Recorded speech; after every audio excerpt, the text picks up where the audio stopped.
SystemMagic Twitch stream for our Monday evening constructed stream. And today we are joined by one of our favorite guests. It's Invisible Dom Harvey. Hello, Invisible Dom Harvey. Yeah. Hello, thank you. I'm joining one of my favorite Gregs, and also my favorite Andrew. Wow, nice. Twitch chat, can you hear Invisible Dom Harvey? Yeah, that's a good question. We're not 100% sure if you can hear him right now. Someone please sound off the chat if you can or cannot hear Dom. Yeah, if you can't hear me, make sure to post that in the chat right now. Yeah, though it would be really funny if we just didn't have... Nice. I was pretty sure. Wow. Thanks for the subscription, Ari Zax. Congratulations on being the last player in the tournament to lose a game. Yes. Also, I believe one of the highest placing Ruby Storm players. Oh my god. Wait, are those both true? That's nice. My stat is definitely true. I don't know if I understand what that means. At some point, Azax was 5-0, 10-0, and I checked, and none of the other 5-0s were 10-0. Oh, so he, like, lost the first game the latest. Yes. Well, because the last player to lose a game is whoever lost the last game playing on the tournament. Oh, he was the last player to lose their first game. Yes. Is what I mean. He had the longest undefeated streak. Yeah. Yeah. Well, the longest undefeated streak to start out the tournament. Okay. Anyway, we're here to congratulate very belatedly Dom Harvey for his Pro Tour qualification. Like 3 weeks ago-ish? A month ago? With this deck, It was basically Amulet type. last year at this point. Basically last year, Thank you. Yeah, it was a whole different world then. People thought other decks were playable. Yeah. Amulet was maybe Right, one of them. I mean, at the time I said, surely now you're going to want to stream Amulet again, right? And I can join you, have a nice little victory lap. And I was shot down. You know, that dream was squashed. But luckily, of course, the deck just went and won the first USRC. I mean, result... Yeah, I mean, it's still TBD on the second, but got to pencil that one in as well. Oh, I think it's going to win the second. At this point, even Andrew and Greg could not resist the calls from the masses to feature some more Amulet items. Yeah, it's true. There were a lot of calls from a lot of masses. Yeah, also, I want to be clear. This is really important. Yeah. Greg vetoed it. I vetoed the Amulet stream? Yeah. Greg was like, no way. Can't do it. Unacceptable. Yeah, that's true. Greg was like, I hate Amulet and I hate Modern. I'm never playing either again. Yeah, and I hate Dom. And I hate Harvey. Dom personally. Yeah, and if we ever play a bounce on stream again, I'm quitting SystemMagic forever. Is I believe roughly what Greg said. Yeah. All very reasonable takes. Now, to be fair, if Greg is the one who has to click through this and pilot the deck, then I totally relate to that. However, I assume Andrew is firmly in the driver's seat in every sense of the word. Oh yeah, this is not an arena stream. Night show. Okay. So Andrew's piloting, don't worry. Yeah, I'm a little worried about it, but hopefully it'll be okay. It'll be fine. Well, I mean, as usual, I think most of playing Amulet is easy, but I really don't want to have to execute Aftermath Analyst related loops. Nice. So in service of that, Dom has added a third skip truth domain to make it much more likely you'll have to execute Aftermath Analyst loops. Much more likely that we will have to. Hold up, but I also added the emotional support Lumra, like a big bear that you can cuddle, to guarantee that actually those loops will complete in... Yeah, they are NP complete, actually. You can finish them. They are NP complete. In the required time.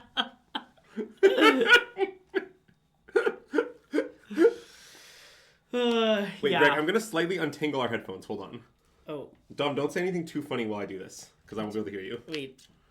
Put my headphones around your headphones. Okay. Sorry about that. I think my favorite stat from the RC this weekend is, with 2 rounds to go, the highest finishing Frog player in the tournament both was not live for top 8, and then also was promptly disqualified for cheating. So that tells you everything you need to know about that particular archetype. Nice. Oh, yeah. Right. I mean, in a match against H-Fang. Yeah. But nonetheless, yeah, it is a nice story. But it's not that complicated. It's H-Fang's opponent just attempted to claim that a really weird land was in fact a different basic. Yeah. When they had previously used it as the basic it actually was in the same game. Yeah. Like imagine that on turn 5 your opponent casts Fatal Push off their swamp, but it's like a weird galaxy swamp. And then on turn 7, they try to use it as an island. Yeah. And the best part of the story is they try to use it as an island to counter a Thought Oracle that H-Fang could recast. Yeah. It was totally irrelevant.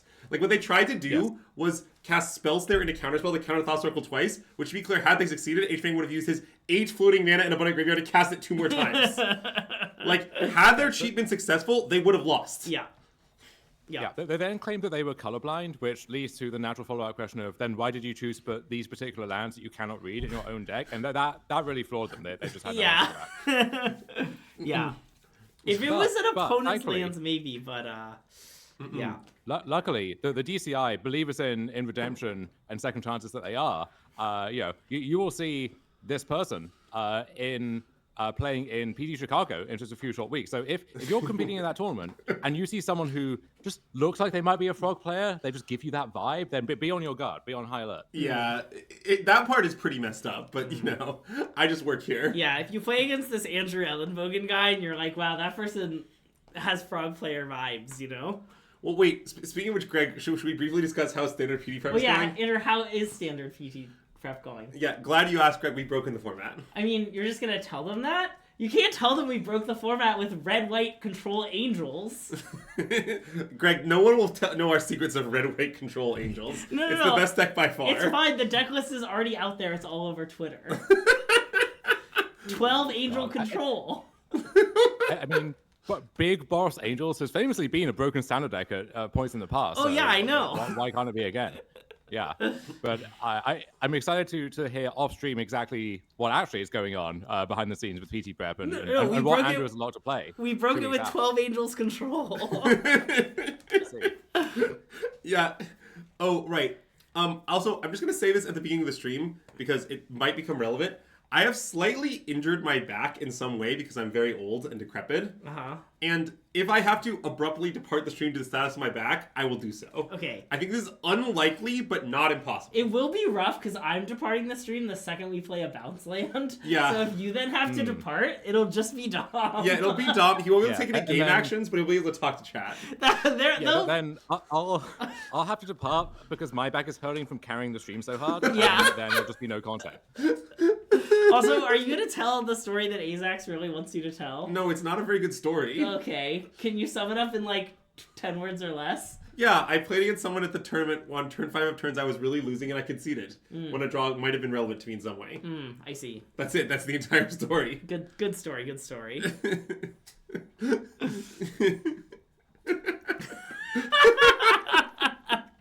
It's a story of Judi Dench's type. Are you sure? Wait, you're aware that you're ruthfully hemorrhaging AMPs, aka Andrew match points, in the process there? Yeah. I'm aware of that. Wow. No, what Azax is referring to is at a random GP 6 years ago or something, I didn't concede to Azax in a somewhat analogous spot. Ah, I see. But you've learned and you're wiser. Yeah, I think I mostly just wanted the match point more when I had a good record instead of when I was like already losing badly in the tournament. Yeah. But nonetheless. Oh yeah, really. How did Portland go, Andrew? Oh, I lost most of my matches, so not all of them. Most, if not all. Don't worry, I roasted you on Adam's stream a little bit. Wow. Yeah, Andrew was actually one of the earliest players in the tournament to pick up several losses. Yeah. Yeah. I tried to get out quickly. Yeah. So that you could test 12 angel control. I did play a lot of drafts. Nice. Some of them I even learned something from. Nice. Some of them my decks were even good, but don't ask about the ones that weren't. Anyways, yeah. So, wait, quick technical question. So, currently, my experience of the stream is I am watching the stream muted. So I assume it's on a delay of some kind. And then also, I see you laughing, which I assume is like whatever I was saying previously, but, you know, I want to be able to... Yeah, we forgot to share this stream. That's our bad. Yeah. That's more of an Andrew task, I think. It normally is, but Greg took the wheel. Yeah. It's because my back was hurting so much. Anyways,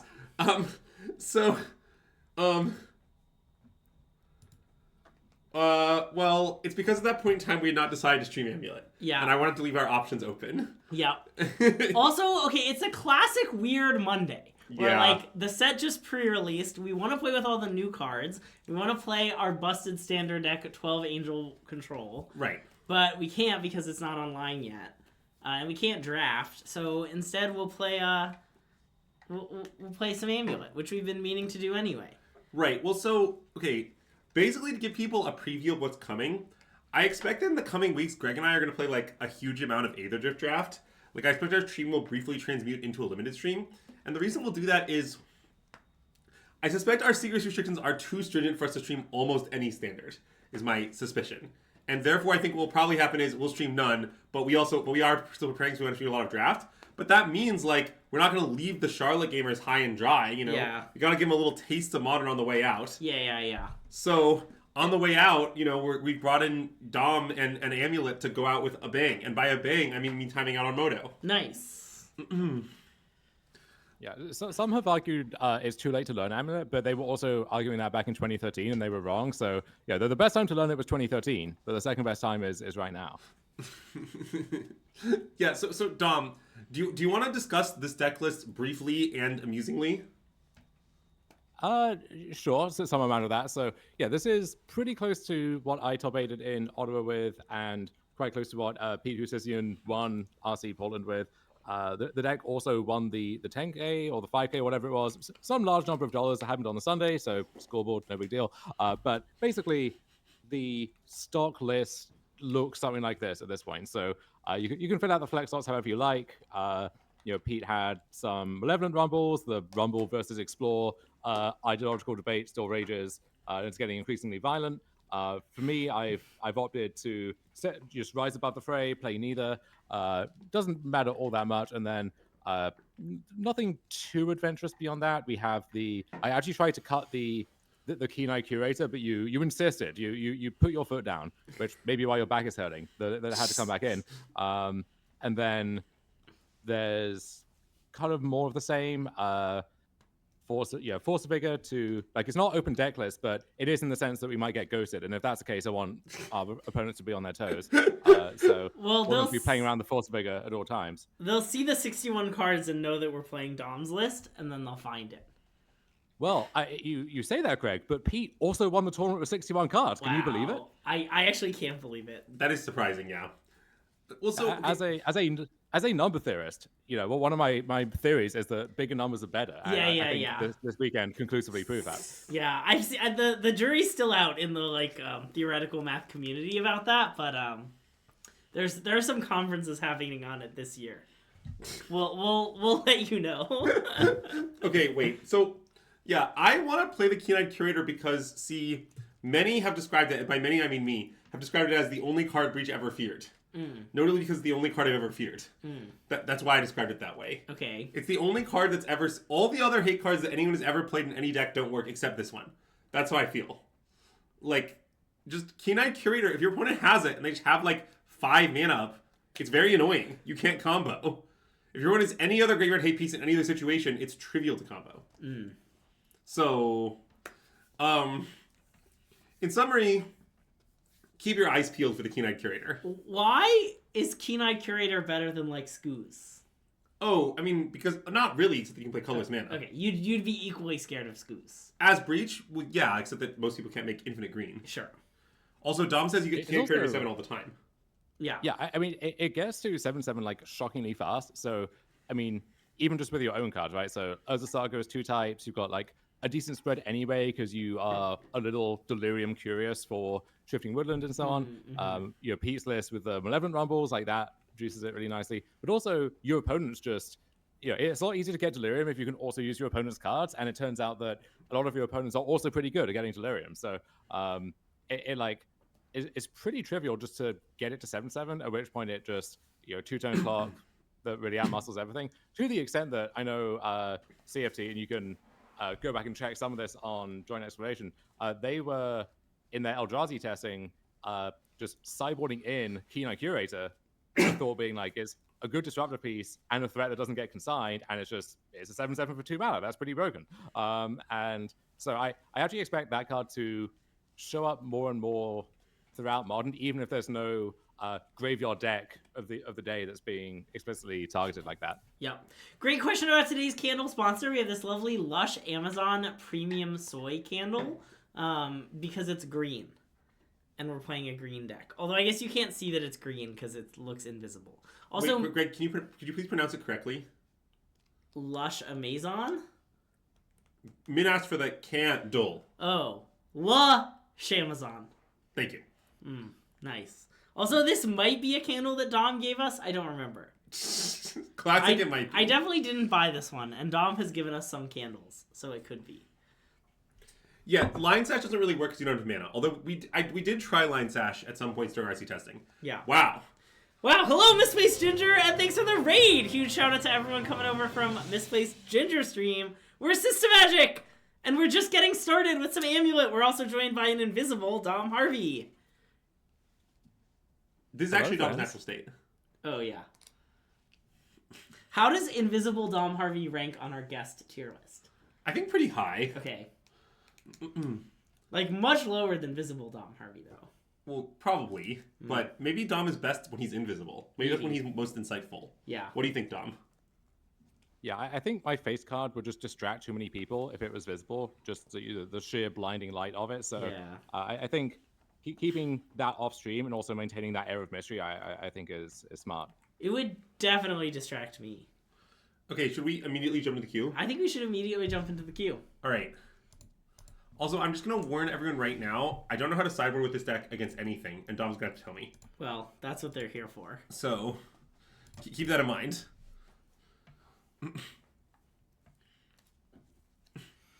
Wow, Nashi? There are so many Nashis these days. Yeah, I mean, if you played against CFT, then, you know, I assume there were a lot of Nashis on the battlefield. Kind of regardless of format, deck, context. Yeah, it's pretty nice that you can hit them with Nashi and reveal a totally different Nashi and then just play that one. It's a very natural curve. Ooh, that is a nice curve. Also, I think there's like an alchemy your Nashi commander? too. Let's say, oh baby, yeah, let's take a look at that. Yeah.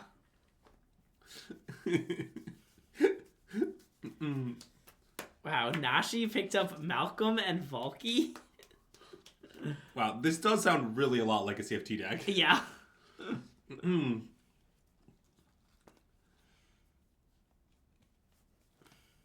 All right. Our opponent's name is Darth Noogies, just to be clear. Okay. I just want to make that clear. I appreciate you being clear. All right. I'm concerned about our hand not doing anything. Oh, I will note, you may need to refresh the video yeah. to me, or I can just watch the stream. Hold on. No. As all of you should. Otherwise you'll have too much lag if we do that, I think. Okay. It's because, hold on, I'm fixing it. There. Okay. Yeah, Dom, I would like to a lot of mulligan. people in the chat saying mulligan, and now that I've seen the hand, I agree with them. Well, yeah, I mean, look, I think the borderline Amulet hands are hard. I think the easy ones are pretty easy. Okay, our hand is also bad, but this time it's on 6. Do you think I should keep? Yeah, these are the tough ones. We're on the draw, right? Yeah. So I mean, I don't love this. There's a lot of stuff that can happen that upgrades this into a good hand pretty quickly. And if it's a matchup where Analyst is going to live, then the hand is pretty good. On the other hand, usually in those matchups, speed is of the essence, and this isn't a fast hand yet. So I would waff over this a little bit, probably end up keeping, but maybe regretting that in the end. Okay, I mean, I think we should probably keep. I mean, maybe this wouldn't be a keep on 7. Also, do I tuck Echoing Deeps? I think you tuck Grotturf. You can tuck Grotturf? Interesting. Why? Yeah, I mean, it's not totally obvious, but I think with Analysts, like that, that's going to give deep some flexibility. If you draw Spelunking, you get the life gain rider on that. It might still be deep. Like lists like this these days, you don't have as many of these extra land drop effects. So Dryad, Azusa, that kind of thing, and so just the value of having some additional bounce land is a little bit lower by default. So I think it's deeps or second bounce land, and I think you can make a case for either. It's probably deeps though. Okay, I mean, yeah, let's put that back. What I like about the deeps thing is, like, this is what I want to do, mainly because that way we can just commit our second bounce land normally without having to worry about being in a spot where we kind of are stranded sans bounce land. Yes. Okay, we're playing against Eldrazi, a matchup that Dom has assured me off stream is unlosable. Were exact words. Nice.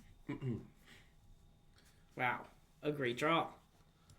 Okay. Yeah, we don't even have a cave anymore. That's catastrophic. Wow. So I assume I just Gruul Turf here? Yes. Yeah, I think, yeah. Gruul Turf makes sense. Well, the issue, right, is I can't play the Otawara because then I will be able to Spelunking next turn, right? So Yeah, the question is really like which bounce land do you put out there, and there's like quite marginal stuff, but it's okay, I'm picking one. doesn't really That matter seems in not the worth end. worrying about. Well, this was fun. Bye, everyone. Enjoy the rest of the stream. I'm not going to commit that hard to the bit. It's really not our best bit. Well, it might be, actually. Wow, ye of little faith. The real Greg would never say that's our best bit. Okay, so I assume we spelunking and see where the cards fall. I agree. Yeah. See, what's great about spelunking is that it draws a card.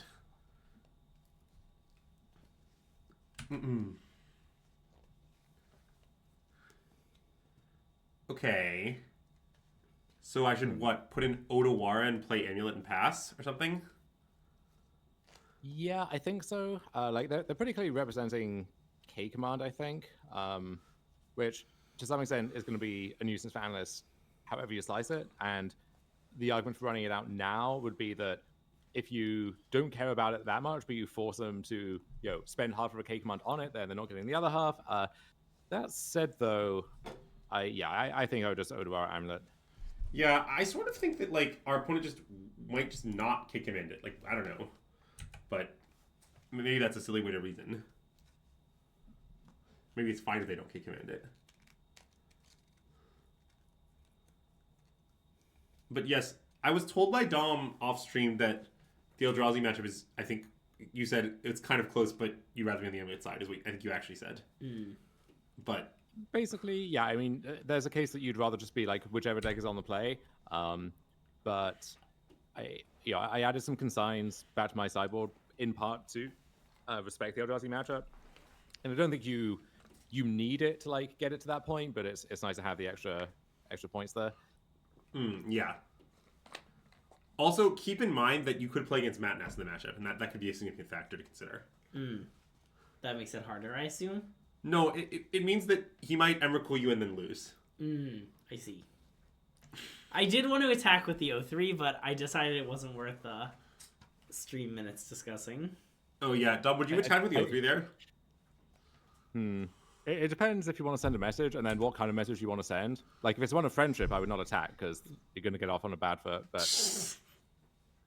What if I want to send, like, a flirty message? Is it like a attack, tank, never mind, no attack? See, this is where something like Cockatrice is goated, common Cockatrice W, because you can, like, draw an arrow from your thing to your opponent and then, like, wiggle it around. It's really, very suggestively. Oh my god. I mean, on Arena, you can attack, unattack, attack, unattack a bunch of times. Yeah, our opponent has jumped through a lot of hoops to kill our Mighty Arboreal Grazer, even without it attacking. Yeah. So it came in peace, and yeah, that wasn't enough. They really killed ET with hammers on this one. Yeah, would you say that it came in peace but it left in war? Left in a body bag, yeah. I don't think don't Eldrazi, they're like not violent. They just like are trying to exist and accidentally eat everything. Isn't that like the lore? Like my cat, yeah. Okay. So, I mean, we could play and use Analyst, but it's sort of unclear to me what that accomplishes. Yeah, the problem is, like, this is one of those spots where Zenith not being Summoner's Pact, like, weirdly makes it less flexible, because, we could just Pact for Titan directly, of course, or, like, if we needed that mana jump, Zenith for Pact, or Pact for Grazer, would do that, whereas Zenith is basically mana neutral at best, so well, right. It's a little awkward in that sense. So, given that we're not doing anything of note this turn, there might be a case to just start with Alice and then kind of see what happens. Sure, that seems reasonable. Basically, we mill over a lot of lands. You're saying we can play Simico Chamber and sack, but if we don't, we just won't do that. Essentially, yeah.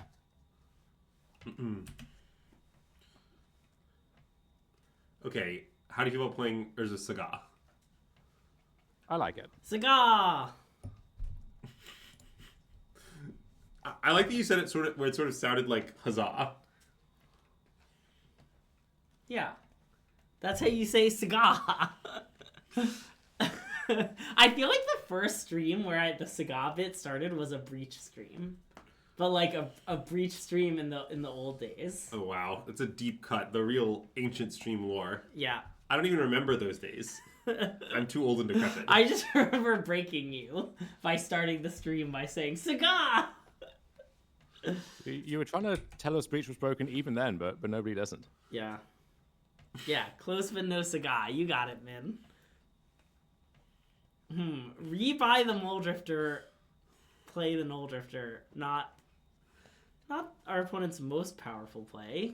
I mean, This is a real sequence of game managers. Like, notably, if they had just left that K-Return in the graveyard, it would be a lot riskier to even just run out the Analyst here and get to spend some of our mana efficiently. So the Grazer died, but at what cost, you know?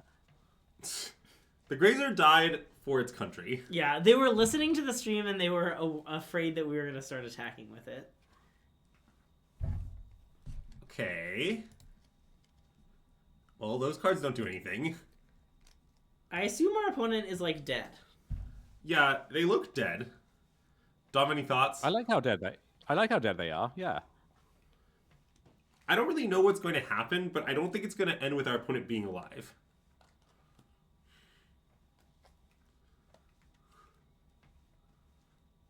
Okay, can I start with Titan Haste Titan? Yes. Nice.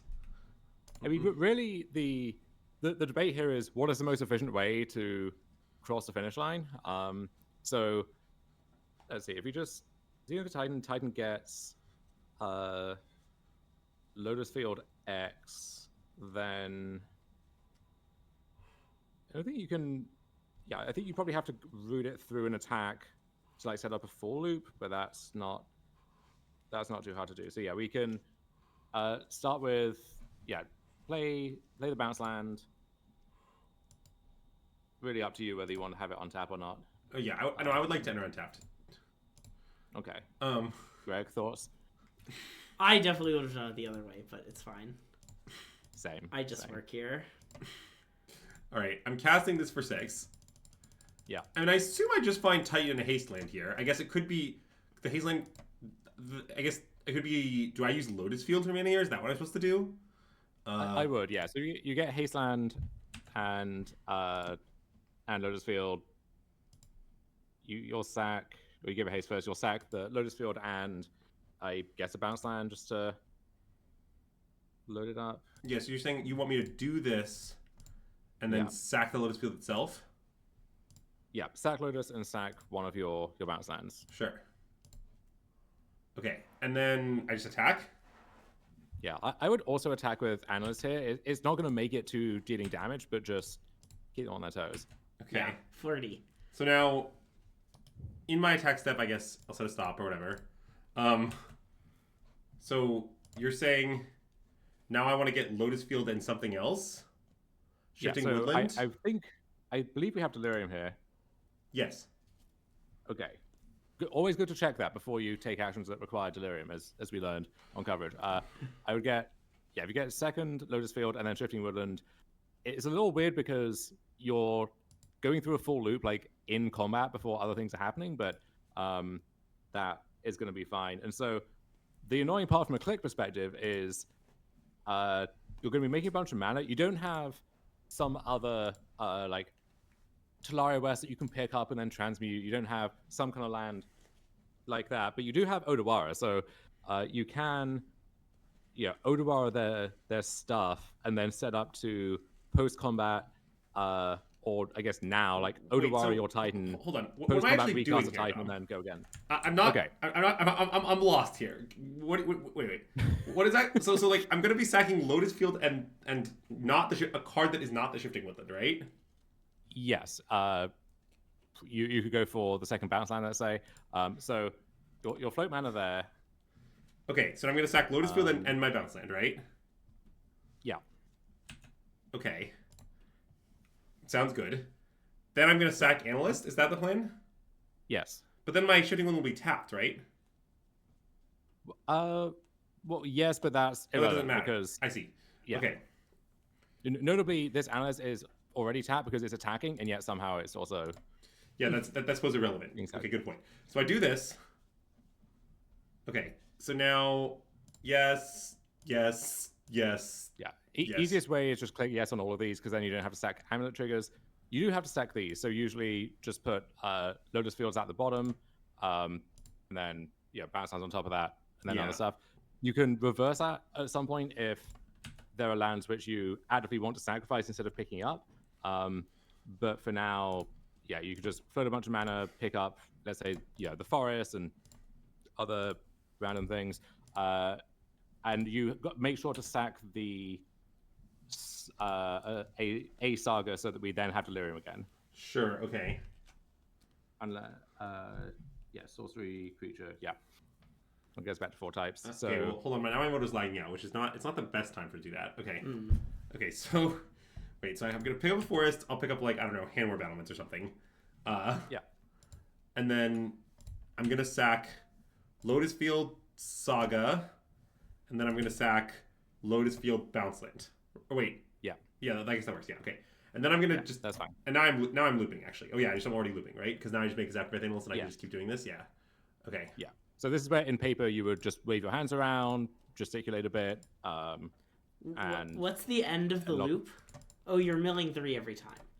No. Well, so this loop, you're not, because you're just copying Analyst and then sacrifice. So you're not getting the ETB trigger. But basically, you get infinite mana and then infinite lands that are in circulation in any zone. So like this Odawara, let's say, we can bounce everything and then get it up. The way we would like finish this off, if we were demonstrating this in paper, would be, okay, we're going to do all of this. We're going to kind of like leave everything untapped effectively after Odawaring all of your stuff and our Titan. And then post-combat, we could like recast Titan, get missing pieces, and then go from there. But the basic summary of the loop is you get infinite mana, you get infinite like land uses and triggers. And so let's say if this was a Beseiju instead, you do the kind of like the Nadu mini loop of you Beseiju all of their lands and so on, get down to just their basics. But I mean, we're not going to be able to get another land that does anything, right? And here we should use our Odawara, right? Yes. Yeah, so now I can start just bouncing something each loop, right? Like bounce this. Yeah. But I don't really understand. I don't really understand your end game here, Dom. Like, what's our plan at this point? So from here it gets like, basically we'll have to abort this at some point, and then post combat we'll recast a Titan that we just bounced, and then effectively go again. It's possible that, let's see. So why won't going again do anything? You'll have.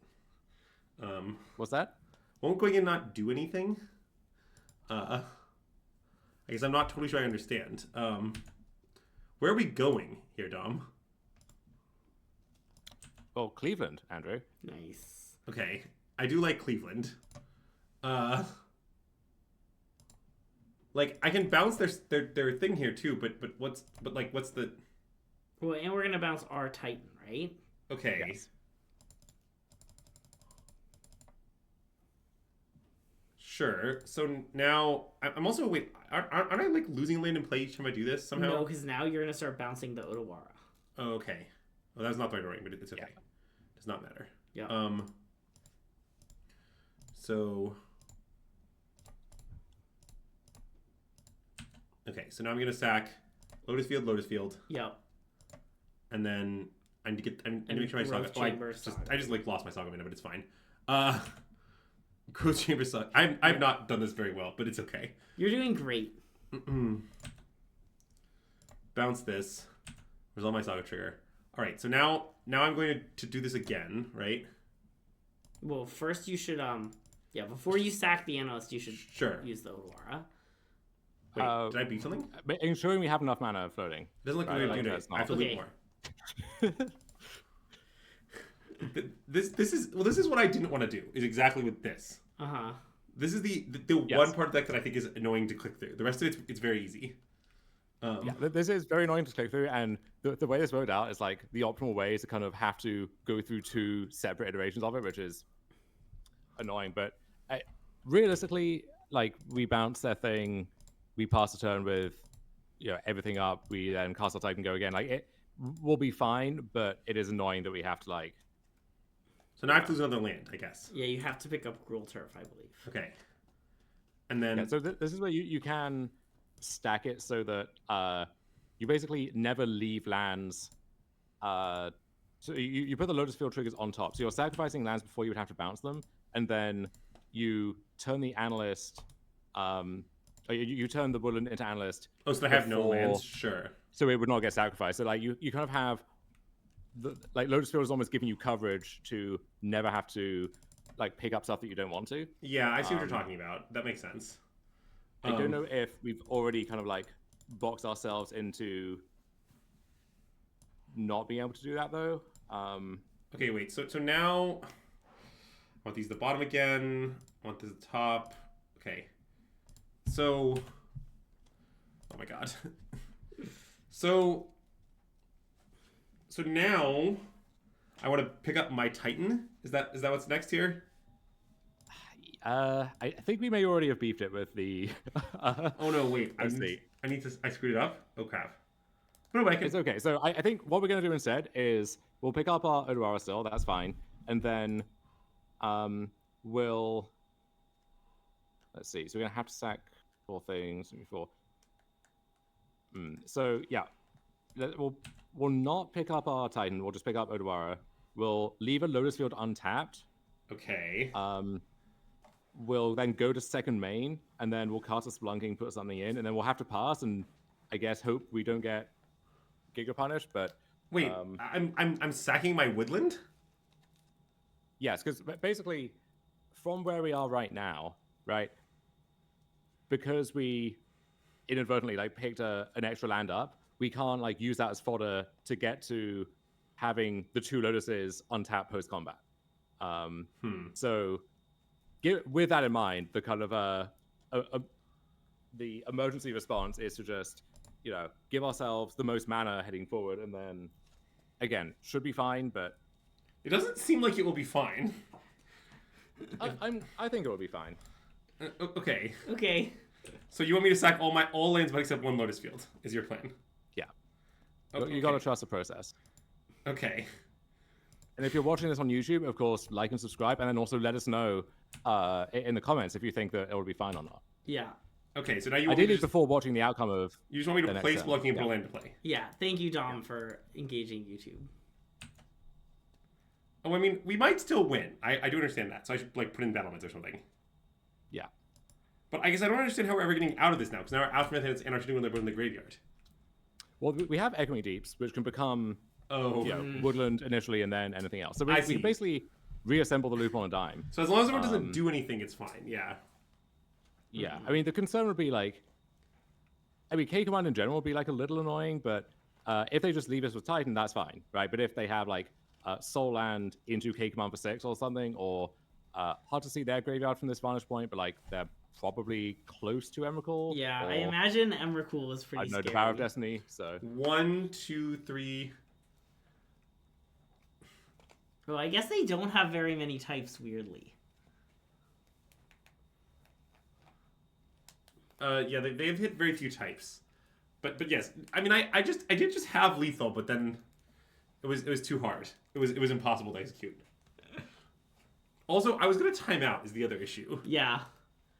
Well, this is why I didn't want to do this ever, is basically what happened. I'll be honest. The viewers were calling for it.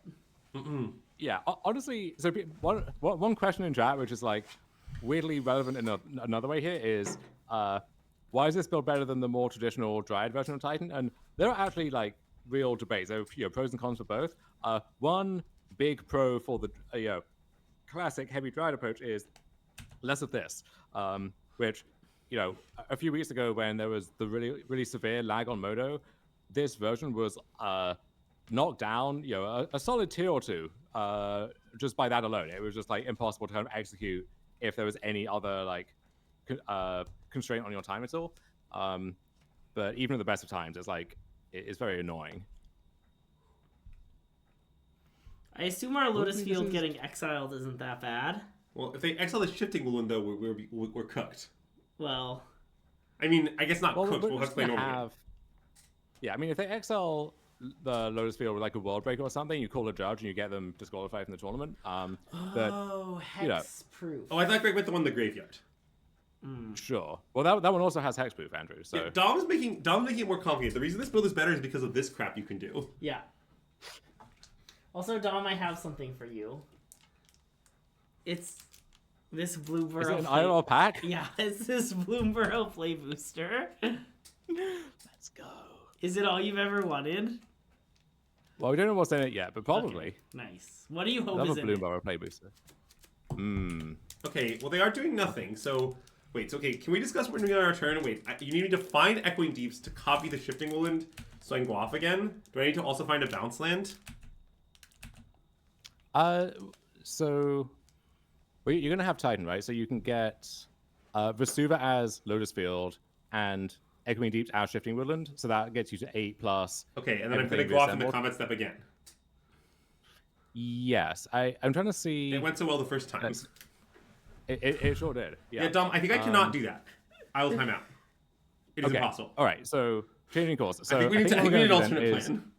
Yeah, what we're going to do is we're going to mirror pool. We're going to actually try and see if we can set up Dryad Valakos. We have 4 lands. They'll be at 6, and then that's a little suspect, I guess. Okay, well, let's play any land. Sure. That one's good. We'll attack. We'll get Mirror Pool and something else, but definitely Mirror Pool. This list doesn't have the main deck Bog, so that could be an issue. It does seem like an issue, but nothing we can do about that. No. So let's get Mirror Pool and I think Beseiju. That seems reasonable. And then basically we're going to make another Titan. We're going to Beseiju the lab that has that Emrakul underneath. Okay, I like that. Yeah, so do this, top copy this. I guess I can tap any land, it doesn't matter. Yeah.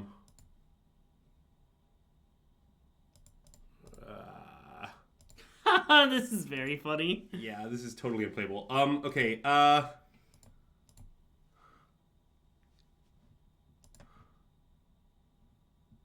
okay. We decided we were good on that moto. All right. I was worried it was like up to 1, and you said don't pick a creature, and it was just gonna sack for nothing. That would be nice. Okay, so I'm gonna get Growth Chamber Bells out of Seiju and some random land, like I don't know, Echoing Deeps for the memes or something. I like Echoing Deeps for the memes. Yeah, Okay, I was getting it for the memes. I'll just copy Shifting Woodland for the memes. sure. Nice.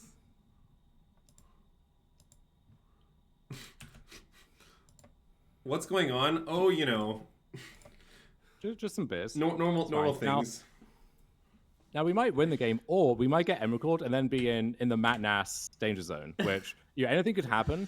And luckily, it will take their clock instead of ours. So, assuming they're as perplexed as we are, it's further entertainment for the stream.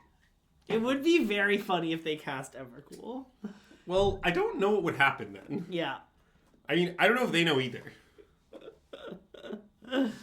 Maybe they'll time out trying to combo us. Yeah, I mean, I can't explain what we're referencing here since I assume Chad has no idea what the hell we're talking about. I have no idea But what it we're is talking very about. funny.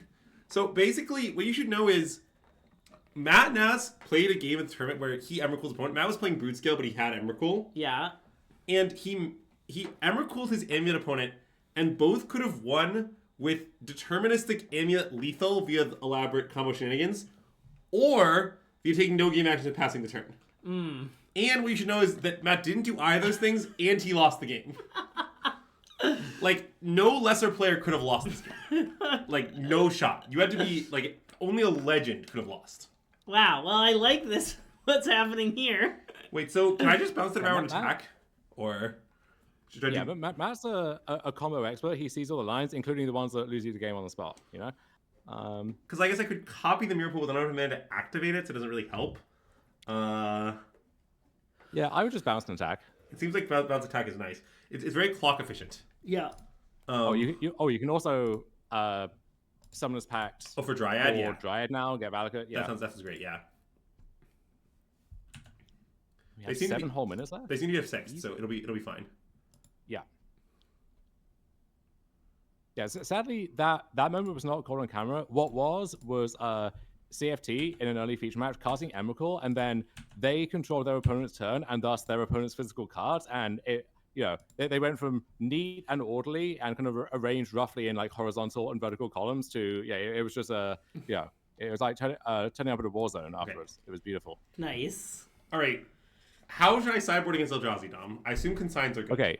I assume Bog is good. Boarding consign. Bog is good. And then Curator, you could actually make an argument for, because like their scariest thing is like a fast Emrakul, and if they are successfully constraining your mana, this is a card that actually like functions somewhat well as a threat underneath all of that. So if you have Curator, they play Khan, for example, like Curator actually is a meaningful constraint on their Khan. And then beyond that, I think the first Collector Oof actually is pretty good, because against their talismans and Khan, and a lot of them have Stonebrain as well, it can keep all of that in check. Okay, what am I supposed to cut? Usually, so usual blanket policy is just shave sagas against basically everything. This is one of the few exceptions, I think, because some form of Khan coverage, like finding the first Amulet, is nice. A lot of builds these days are not that good at just blowing up Saga. Sure, that makes sense. No, Eldrazi is a good Saga matchup. I mean, it's good for same as True Preach, very logical, like it's very consistent. So one debate would be about the Dried Arbor, right? Because especially on the draw, getting that K commanded is so brutal, and it's pretty trivial reasonable for them to K command it. You do care about the speed, but you might care about that aspect of things more. Okay. And then beyond that, this is 65. Perfect. We'll just click submit, and we'll be good to go. Okay, Don, what are the next 4 cuts? Can we cut some cards that will only work if we combo in a way that we don't have time for? Yeah, good question. So let's cut Escape Shift. Great, genius. We'll cut the map on the draw, I think. Sounds great. Yeah, logical. Just mostly out of weakness to Khan, and then someone to really make a sideboard guide for this deck to tell us what to cut. Maybe it's correct to like Shaper Saga anyway, but I kind of want to keep them all. We could cut honestly, given the time, we could just cut the Analyst. I don't think that's outrageous. Okay, great. I guess we're cutting Analyst. We've already cut Escape Shift. Genius. That's perfect. Yeah. What, you want me to leave Escape Shift? Oh no, I need to put in a card now. Oof. Secure Tri-Barter. Nice. It's exactly why it's okay. Perfect. We're all set. Nice.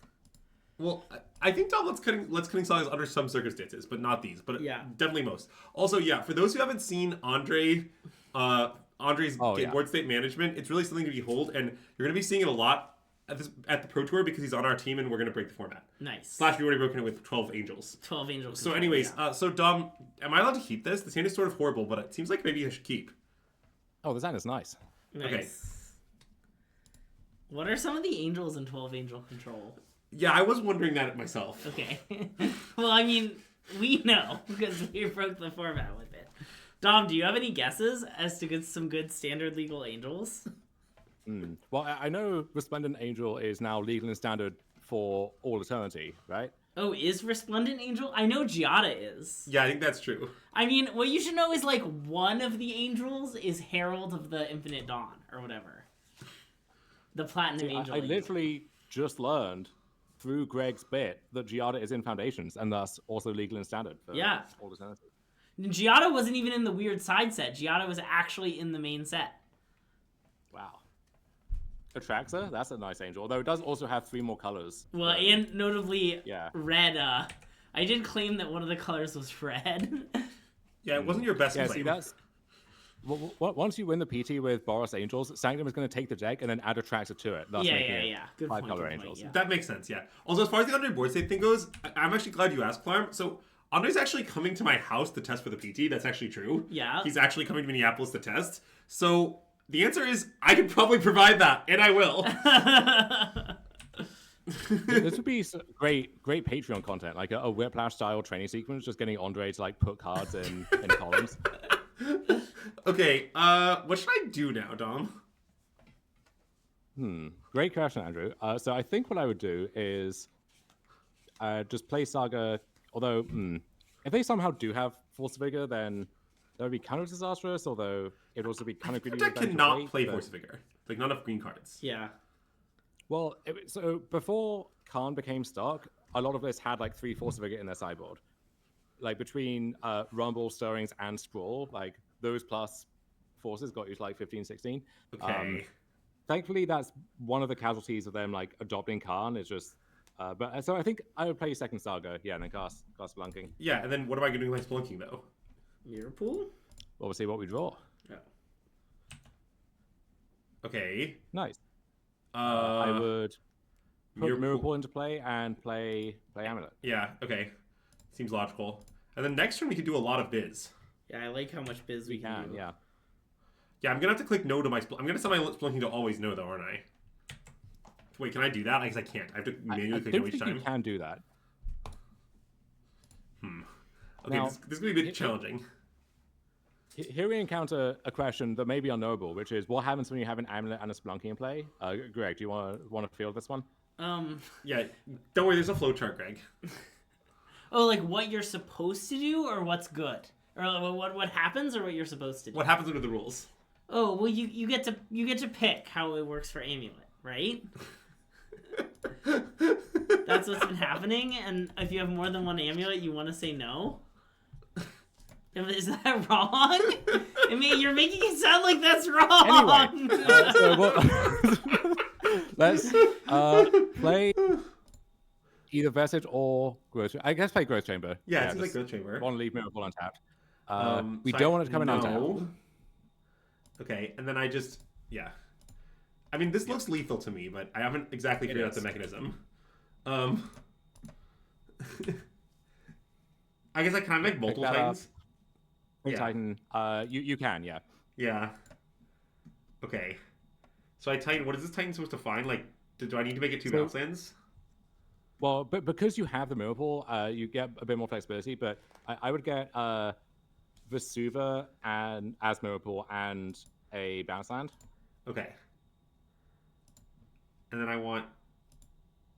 Oh yeah, so I want to copy the Miracle. Yeah, and then no. Splunking. No. And then I put the bounce trigger on the bottom. And then all these on top in some order, and I'll just tap each one as it untaps. What I learned is the fast way to do this. Nice. Yeah.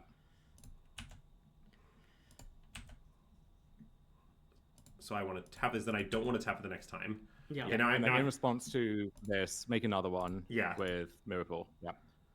Okay.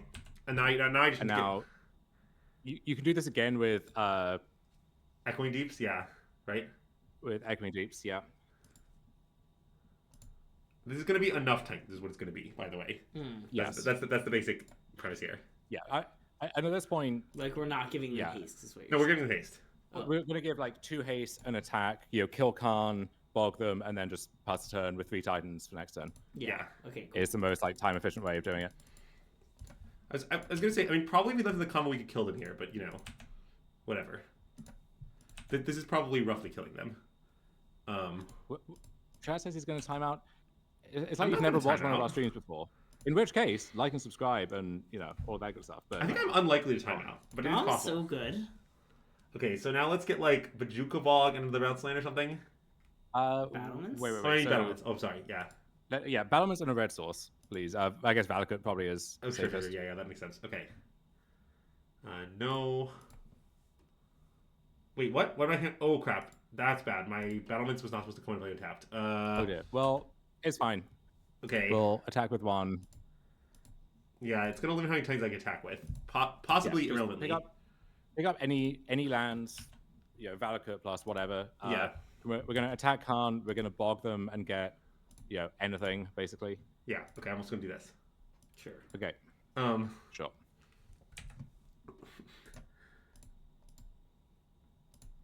Card with both. It's going to land to, like, Beseiju them or Beseiju their lab, I guess. Sure. So, like, bounce land. And bog. No. Yeah. Then, Bog targets them. Bounce land. This is all good. And then what we're going to do next turn is, as soon as our turn starts, we're just going to F6, no to everything, and attack, and no to all the triggers. Nice. Love to see that. You could do some of the triggers if you wanted. Greg, are you trying to sabotage the stream from the inside? We have 1 minute and 38 seconds. This is a classic. What are we gonna do with all this time? If Patrick Mahomes still had 1 minute and 38 seconds, he could win the Super Bowl. I mean, think what Andre could do with that 1 minute and 38 seconds. If Patrick Mahomes still, that's a really good one. I mean, he only needed like 3 touchdowns to win the game, and it's Patrick Mahomes. So I have a small thing. Don't we not? Okay, nice. Oh my god. So can we revisit Greg, the magic will I be in Minneapolis? Not only will I be in Minneapolis, I'm in Minneapolis right now. Yeah, Greg and I will be in Minneapolis all the time. Also, Greg may or may not be in Charlotte. I am leaning towards Charlotte. I would say I'm more likely than not to attend Charlotte. Wow. I put it as high to a friend recently as 80%. Yeah. Also, if Greg does Charlotte, there's an 80% chance that I attend Charlotte. Nice. But it's conditional on Greg attending. So I would like to be clear. Also, we should. yeah, I want to keep this. Dom, thoughts? This looks very good. This game should leave the Yes. out, right? So Yeah, I like it. yes. So for those who don't know, just to briefly explain, what you should be aware of is if you control 4 lands, an amulet, or a spelunking, and you cast Scapeshift, they die. Nice. Now, will I successfully execute that as anyone's guess? But that is true.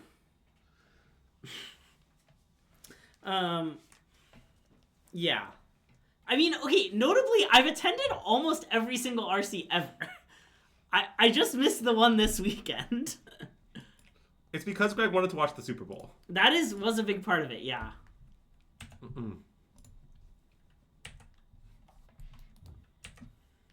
Yes, Portland I did not attend. Also, one of the Dallas ones I missed. Yeah, I will say that the biggest factor that could prevent us from going to Charlotte is, I think, me qualifying at Pro Tour Chicago. Well, and me qualifying at Pro Tour Chicago. Yeah, if both of Greg and I are qualified, then we're less likely to attend. But I don't know, going to Charlotte just kind of sounds fun. Well, okay, probably if it actually, I think, doesn't affect my odds that much. It just affects the odds that I play the main event. That's fair. Like, I think there's a decent chance if I qualify in Chicago, which, to be clear, I only need to day 2 to qualify off AMPs. But assuming I day 2 and requal, I might just, like, go and play fun stuff. Okay, Dom, am I supposed to just, like, put some various lands out now in preparation? So what did they get with a Rumble? Oh, good question. Looks like Forest. Okay, so as it stands, they're set up to have enough to kick Micah Spawn just off that forest if they have it next turn. Yeah, that's true. Pretty annoying. So I think what we're meant to do is just like float green, bounce land back the Beseiju, and then just Beseiju the lab. I see. You just want to, like, yeah, I think that makes a lot of sense, actually. That does seem pretty good.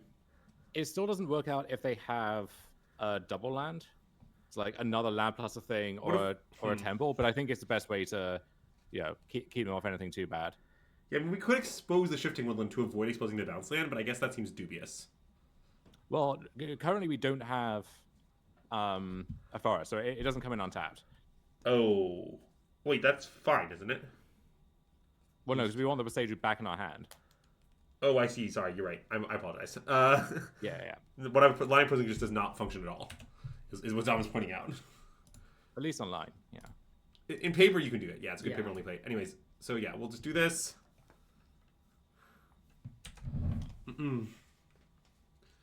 Let's get dinner in Charlotte. Okay, Min, I'm willing to get dinner with you, but only if you show up where I have been eating dinner unannounced and with no planning. And you have to say, I'm in. Yeah. To be clear, that happened in Portland. Oh, nice. I didn't get the joke, but now I get the joke. Thank you for explaining the joke. Yeah. Did he also say I'm in? Yeah, he said it like every other sentence. It got kind of annoying after a while, actually. Didn't you tell him, Pokemon, quote, you know? You should say that more often a few streams ago? Yeah, boy, did he take it to heart.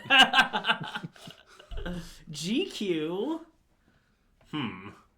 Well, that's rude. That's problematic for us, I think. Because now our hand does nothing, is the issue. But now our Shifting Woodlands... It is turned on, yes. Does give it untapped, famously. Okay. That is annoying. I wonder if this is a chance for a rare like setup Scapeshift. Okay, you know, where- I was thinking we'd copy Commercial District, but perhaps that's could crazy. I mean, you could also do that. I mean, my thought basically is we're not that close to just casting something like Titan if we draw it.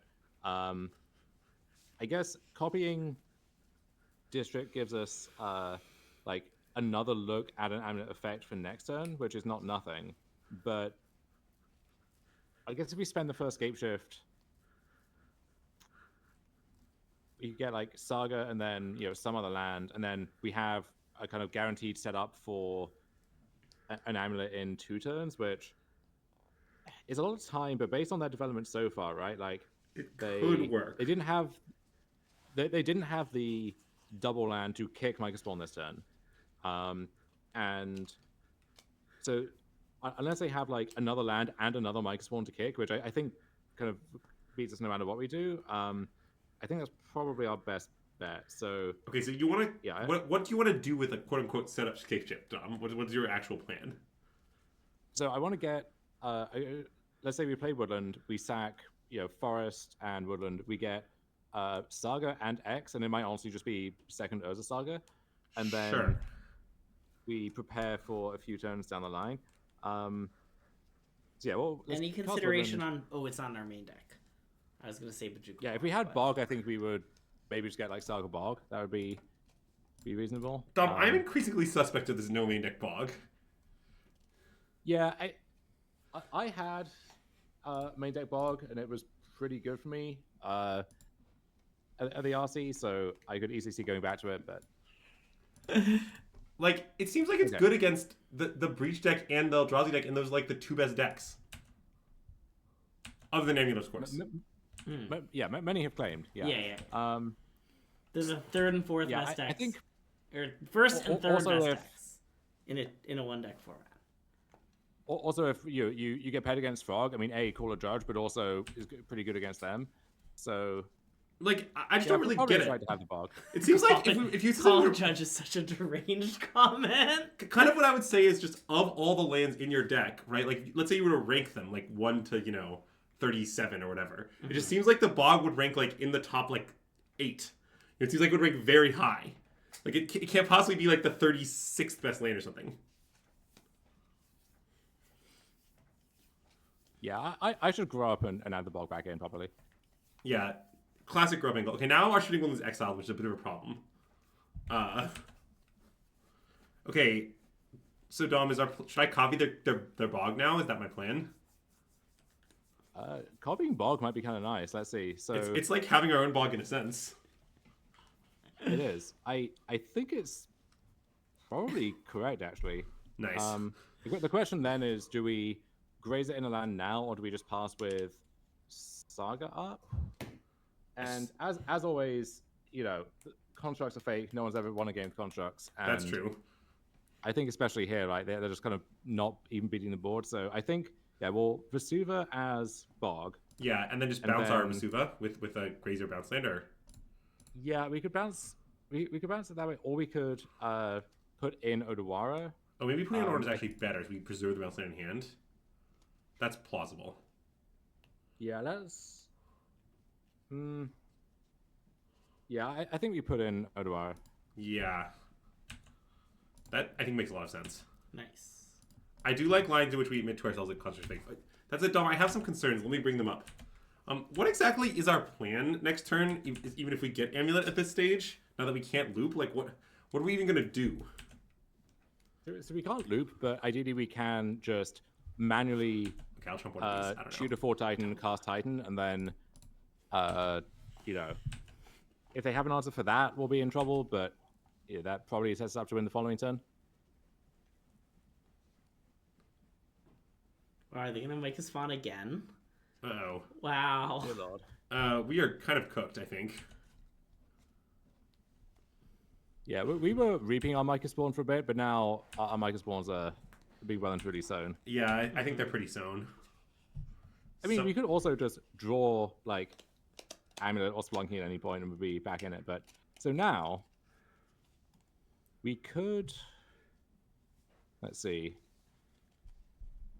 I mean, don't we just want to play World Turf, bounce our Vesuva and pass, or bounce maybe our Odawara and pass?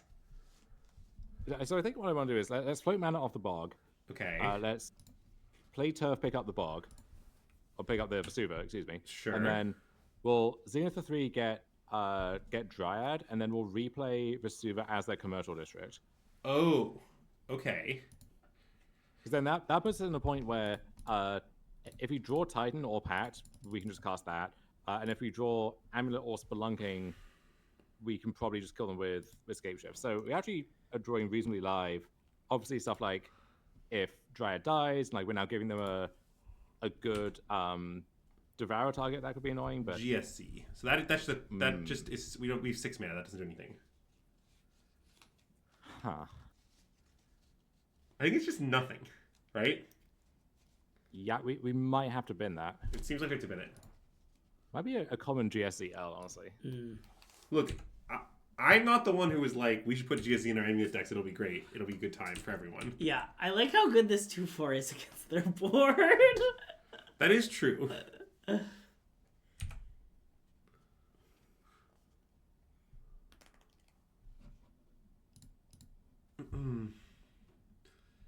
Okay. Yeah, I think I'd block. It might be time. You wish it were a 3/5? Yeah. 3/4. Yeah, it can't be a 3/5. That'd be overpowered. Yeah. Okay, I drew Spelunking. I guess I can cast that. Nice. Yeah, so I'm thinking, do we actually... Is there any merit to... There's no merit to escape first. Yeah, let's cast Spelunking and hope we find any land. Yeah, I mean, I'm not exactly sure what will happen from there, but it does seem like it might be good. Cool. Okay, we did find any land. So wait, now I can cast Escape Shift maybe? What am I doing with Escape Shift? Oh, well, see, this is where the emotional support Lumra might really come in handy. So, I am kind of wondering what's going on over there. Like, they just haven't done anything. Like, I see if their hand is exactly, like, double Emrakul or, I don't know, just, like, random lands or... I mean, it does seem like they're about to cast the card Kozilek's Command. Okay, they didn't cast it. Okay. I think they would have just cast it on their turn. Yeah. So, okay, let's sack I think we should everything. not try to beat Kozilek's Command. Like, Okay. we just can't. There's no way, is the way I feel. If they have that card, good beats. Yeah. Okay, so I can sack everything, but then what am I doing? Okay, so you're going to get Telaria West. I'm getting T-West bounce land and then like some stuff that makes mana. Is that the plan?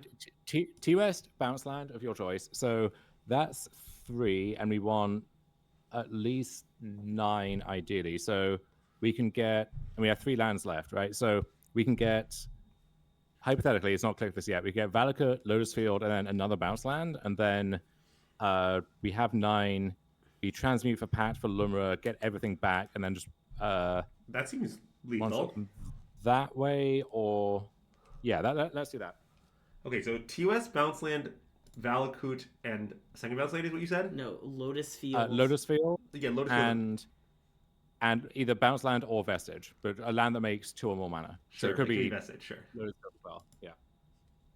Okay. So now, yes. Okay.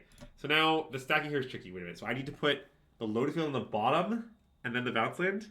Yes. Okay. Lotus Field on bottom. As long as you can float from T West and pick up T West, you're good to go. Okay. And just that's float trivial. mana from all your lands. Yeah. Wait, you need to make more green. Oh. Yeah, we need double blue and enough green. Okay. Yeah. So now I pick up TOS. That part's fine. Then I sack any 2 lands, really? Any 2 lands, yeah. I guess they should be Valakut, right? It's going to come back, but yeah, leave Valakut in play and just, any 2 lands is good.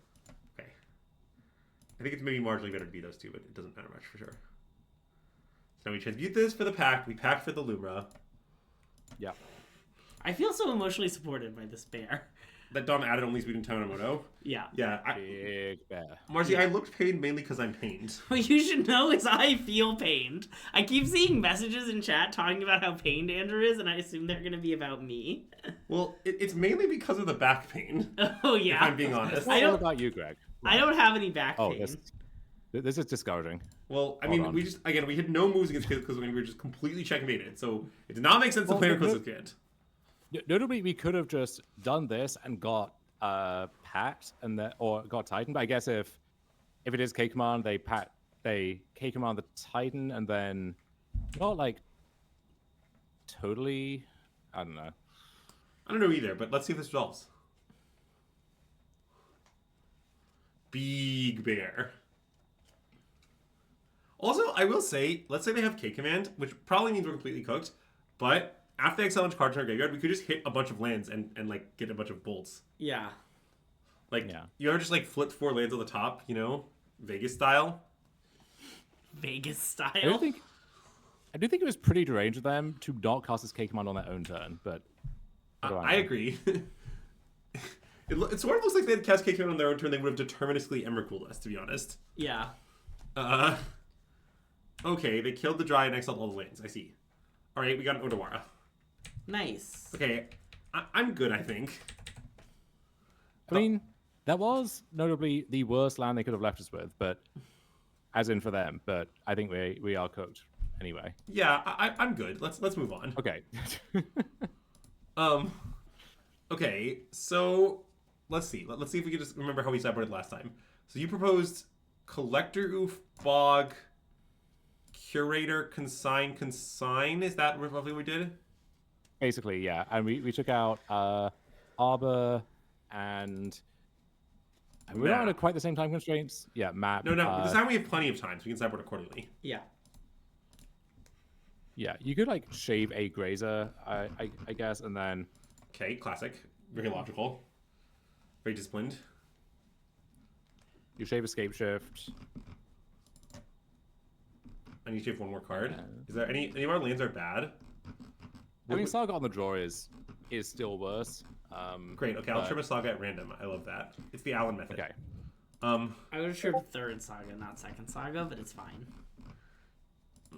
No. This I is. mean, This if it was Dom's-ish. the Allen method, yeah, if it was the Allen method, we wouldn't even have a third Saga to trim. So, be thankful for what you have. That's true. Okay, let's mulligan, I guess. Yeah.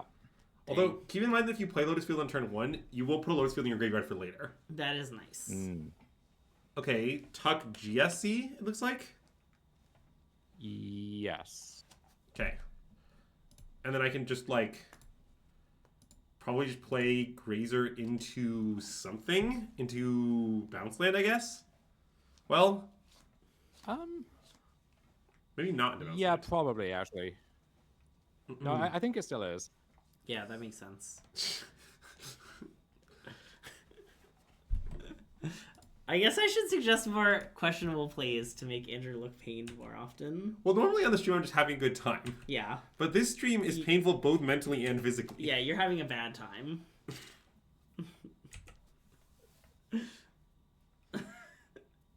Thanks, Greg. I appreciate your support. Nice. Okay, that seems goodish. So, Saga into Splunking, I guess? Yeah. Yeah, I don't know if we should have named this stream, like, Dom tells Andrew how to play Amulet or something. I'm not Learning sure. Amulet just in time for Charlotte. That's probably what we would have called it. But, Greg, it's too late to learn Amulet for Charlotte. No, it's not. Maybe I'll play Amulet in Charlotte. Wow, Greg, I mean- can we solicit, like, Patreon donations to make you? That sounds really nice. If I top 8 Chicago, I'll play Amulet in Charlotte. Wow, this is really good. As you know, friend of the stream, and also, you know, a fairly good friend of you, Nicole Dipple, is playing Amulet in Charlotte. Is she actually? Yes. Wow. That's a great way to get me to play decks. Okay, so I guess I can't do anything, huh? Yeah, you can make a case for trying to Beseiju one of their lands, but I think it's actually probably better to just play the Beseiju, pass with Saga up, and then any land gets you to 6, and it's a little easier to rebuild if something gets, you know, Micah spawned or whatever. No, I think that's clearly right. Yes. I like saying she's really good at Magic as an implication that maybe I'm not as good. Yeah, that's pretty rude. Greg's one of my favorite people in Nicole's group of friends. Nice. Anyways, speaking of which, yeah, I agree with Marcy. Someone should never tell you that it's too late to learn Amulet. Yeah. Well, she started already. Yeah, I was too late then as well.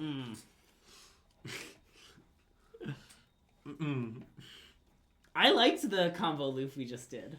I like how easy it would be to do in paper, and how I could practice by saying it in front of the mirror.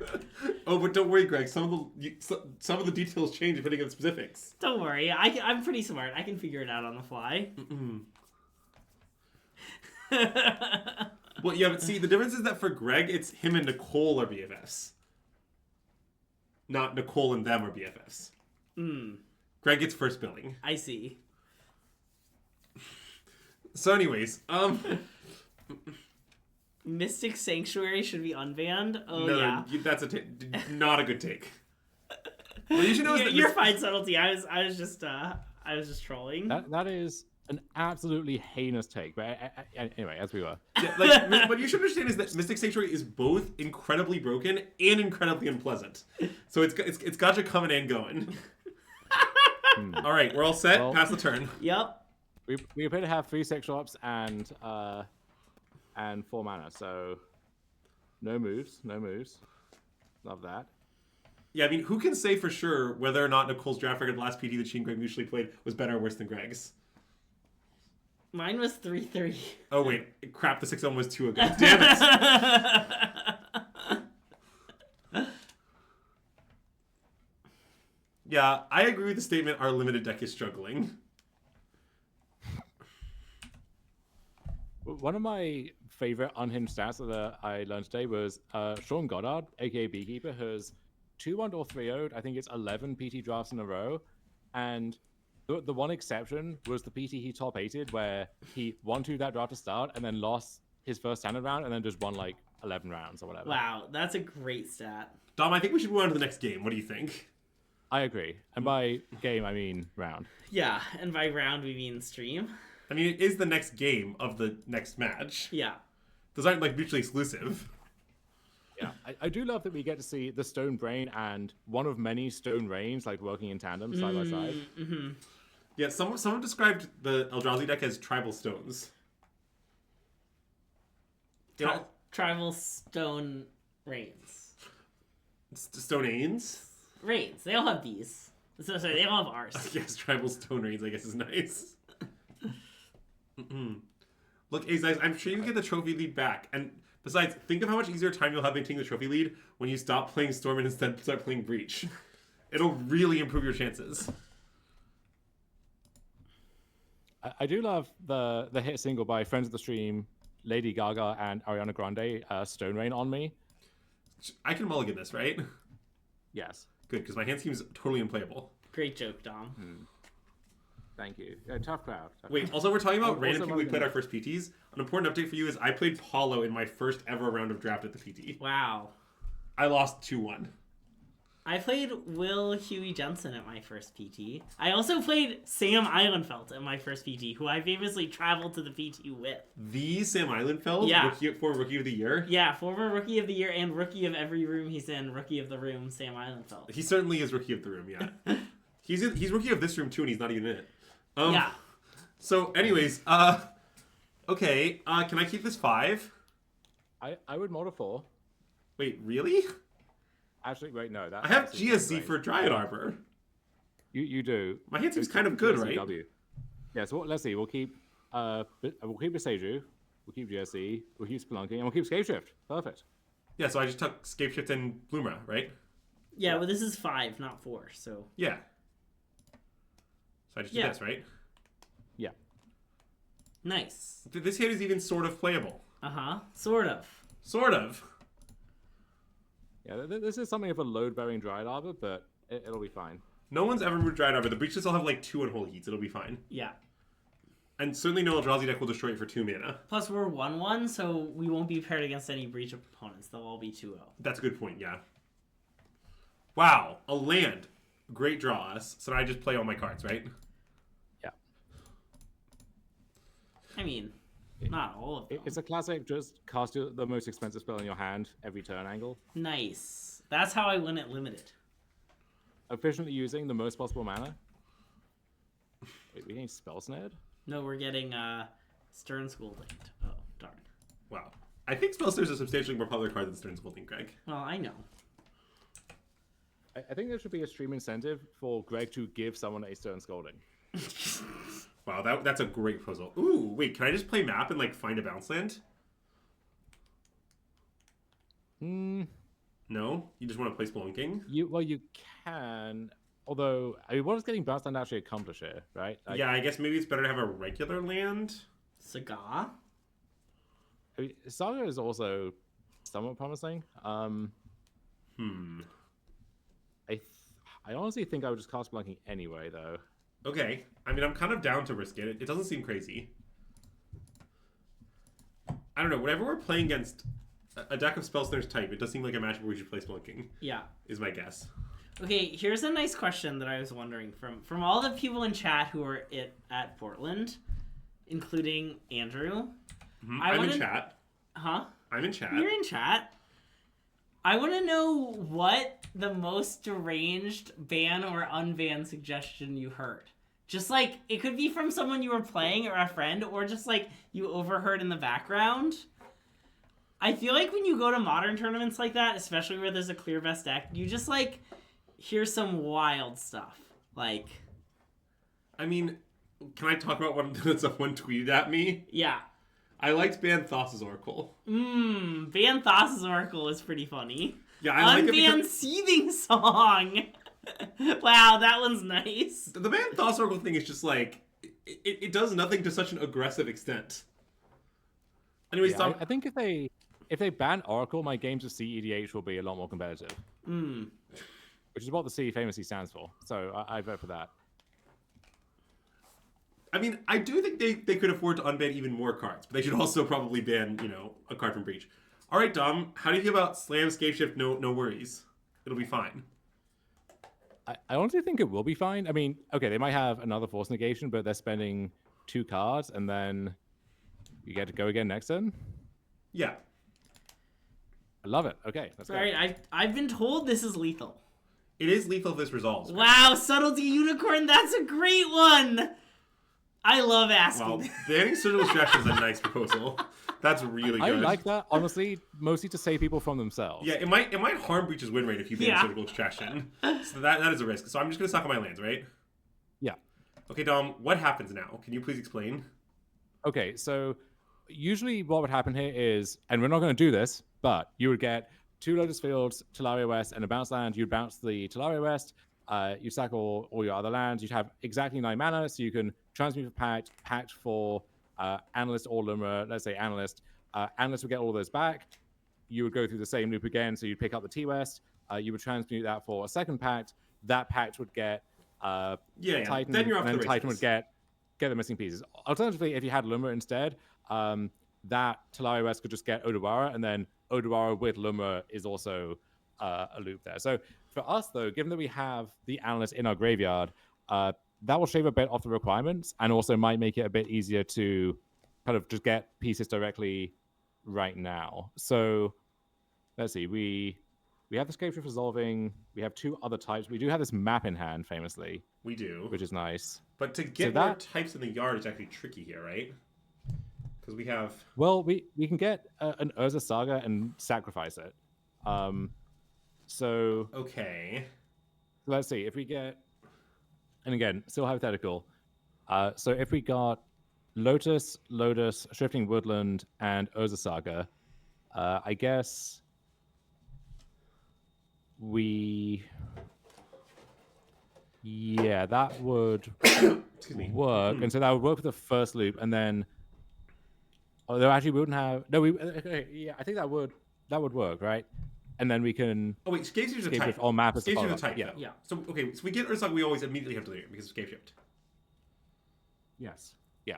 Okay, so 2 Lotus, Shifting Woodland, and a Saga. Let's send that. Yeah, that sounds winning to me. We also do, at some point, have another Scapeshift we can use if that is helpful in some way. Yes, and we can use that either as, like, a way to find missing lands or just as Cabal Ritual, essentially. Or Seething Song, the... Okay, justly banned Seething Song.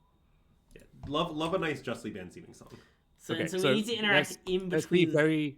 Yeah. Let's be very careful here. Yeah, so we'll tap one Lotus and the Saga for mana. We'll then sack those 2 lands, and then in response to the other sack trigger, we'll tap Copy after Woodland, anything else and then yes. Yeah. Right. Okay. That makes sense. So I'm just gonna let the first one resolve. Then I guess I can tap all of them now. Whatever. But yeah, we can do it all now. Just make sure we don't end up sacking the Woodland. We tap the Woodland also, right? Yeah. Well, let's tap Woodland now. Yeah. Okay. So now I'm gonna let one resolve. Sack Saga and Lotus Fields, right? Yes. And then I'm gonna do this copying after anything list. Yep.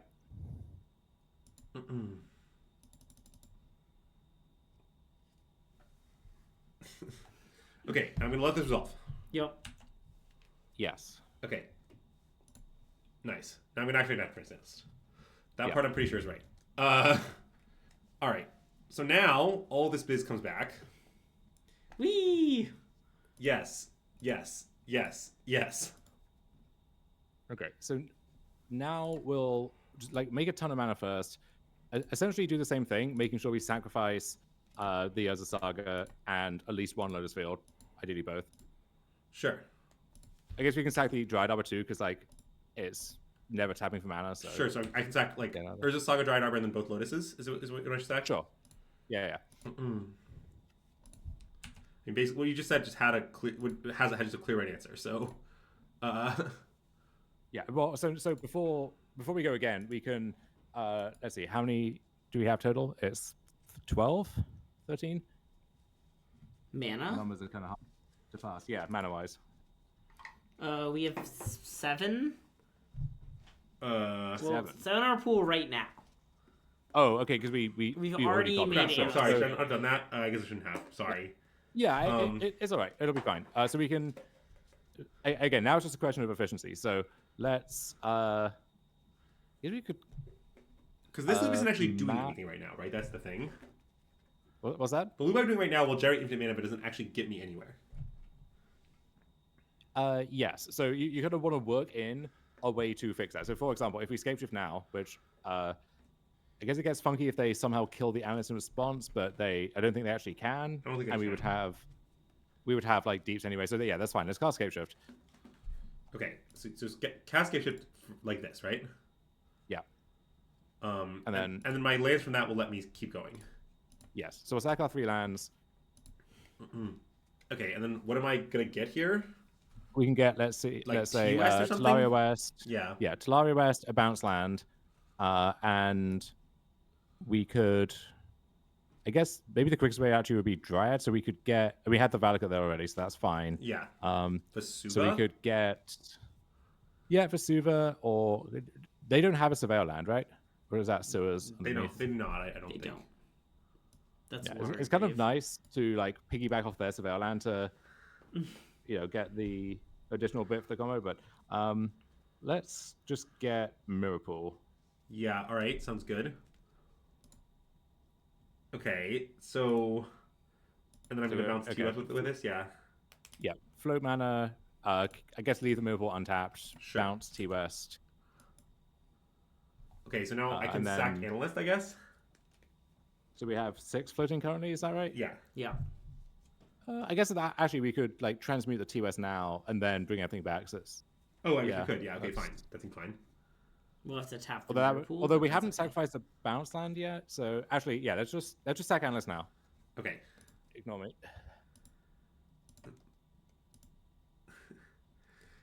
All right.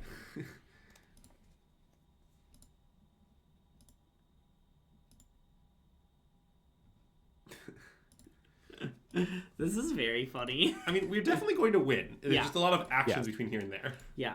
Let's blow off one of these. Sure. For RT-West, and then we should be all set. I guess I don't even need to have that, but I guess I can, whatever. Okay, so now I can let these roll again, right? And I sack Lotus Field, or just Saga Bounce Land? Or something? Yes. I guess I don't even need to sack the Bounce Land, maybe. Is it wrong to sack the Bounce Land? It's good to sack it so that once you transmute, you can pick it up again and then keep going that way. Okay, sure. So now I'm going to transmute for Dryad, is the plan? Yeah, transmute for Pact. Again, guys, keep me informed on like how much mana we have like on top of all this. We have Yeah. 10 mana on top of all this. So if I play the Dryad, I'll be down to... I won't have quite enough mana, right? Well, if you tap the mirror So you pool, you have just would, 10. right? Oh, I will. If I tap in your pool, yeah.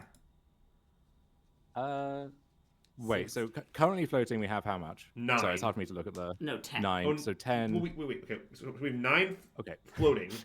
Oh, wait, no, 10 floating. Guys, 10 floating. Okay, it's just fine then. Because that means the Okay, yes, pool's it's 11. fine. Yes, so I can just play the Dryad, yeah. Greg's right. Oh, what a beautiful game. Yeah. All right. Sorry, can you say that again? Greg's right. It's a rare Greg W. Thank you. I like you didn't even correct me on my rare, so... Anyways, copy Aftermath Analyst. Yeah. I think it's more of like a bonus sheet, Greg W. Mm-hmm. Okay, Nice. and then we just do this. Yeah. And now we're just cooking, because they'll just die. Yeah. Now they're just dead. Yes. Like now, right? Oh, I guess maybe we need to loop again? Maybe this is enough. No, we're just going to 18 them. Okay. So we did mull to 4, get our first spell counted, and then win very easily. We so mulled to 5. We did mull to 5. Mull to 5. Yeah. Dom tried to convince me to mull to 4, but I was having none of it. Yeah. Yeah, I think you're really seeing why, the highest finishing frog player was unceremoniously escorted from the building before he could collect his min cap. Great question for our 6LOL. Today's candle sponsor is this lovely Lush Amazon soy candle. It's green in honor of our deck, but you can't see that it's green because of the green screen. Okay, wait. Greg, sorry, Dom, so let's discuss Sideboarding against Frog. So I assume I want the Bog. I assume I want the Keen-Eyed Curator. I assume I want the Dismember. Do I want anything else? Yes. You want the 6, and then beyond that, I mean, Swan Song is a decent way to protect against some things and just force through your thing on a big turn. Usually they don't have a ton of force negation subtlety and stuff. If you know different, you can board in the bauble, but usually I would not in the dark. And then I actually do like bringing in the Elder and even the Radiant Fountain, because often you get in these weird scrappy games where things like just a small life buffer does actually buy you a turn. Okay, so I imagine it's a matchup where I don't want to be doing the Skater thing as much. Is that correct? Generally, yeah, because it's reliant on having an amulet effect of sorts in play, and doesn't do a ton outside of that. So yeah, tend to shave a bunch of those. Does that mean Lumra and Analyst can go also? Those are just pretty good against them as payoffs anyway. Especially Analyst, actually. In a lot of spots, Analyst is the best way to do something meaningful because it doesn't get consigned. Mm-hmm. And it's cheap enough that you can Zenith for it or just cast it as a test spell and then follow up with something else. Yeah. Okay, so what else am I supposed to cut then, Dom? Sagas? Yeah. So you can shade Besagers, actually. I would just leave in one Besager because it's basically a legendary forest. Sure, that makes sense. And then it might be a very common Shave Saga on the draw angle. Yeah, obviously we're showing Saga on the draw. I've seen Dom sideboard in any matchup. Nice. It was great when I was commentating Dom at the Canadian RC because I could just be like, oh yeah, he's going to save Sagas here. And I would say that no matter what matchup we was playing, and I was always right. It was great. My strategy was predicted every time. Nice. Anyways. All right, that sounds great. Wow, a good hand. Is this this is a pretty quick Titan, right? Well, Yes. we have some problems, right? But in theory, you could shove quickly and have turn 3-ish Titan here without much work. In practice, doing that with at least one pact into a wall of potential reactive blue cards is sus, but this hand is also pretty decent at playing a kind of slow game as well. So okay, so on one here, I'm going to go Vestige Grazer into Bounce Land, into something else. Or wait, am I just playing the Amulet? I'm not really sure what to do here.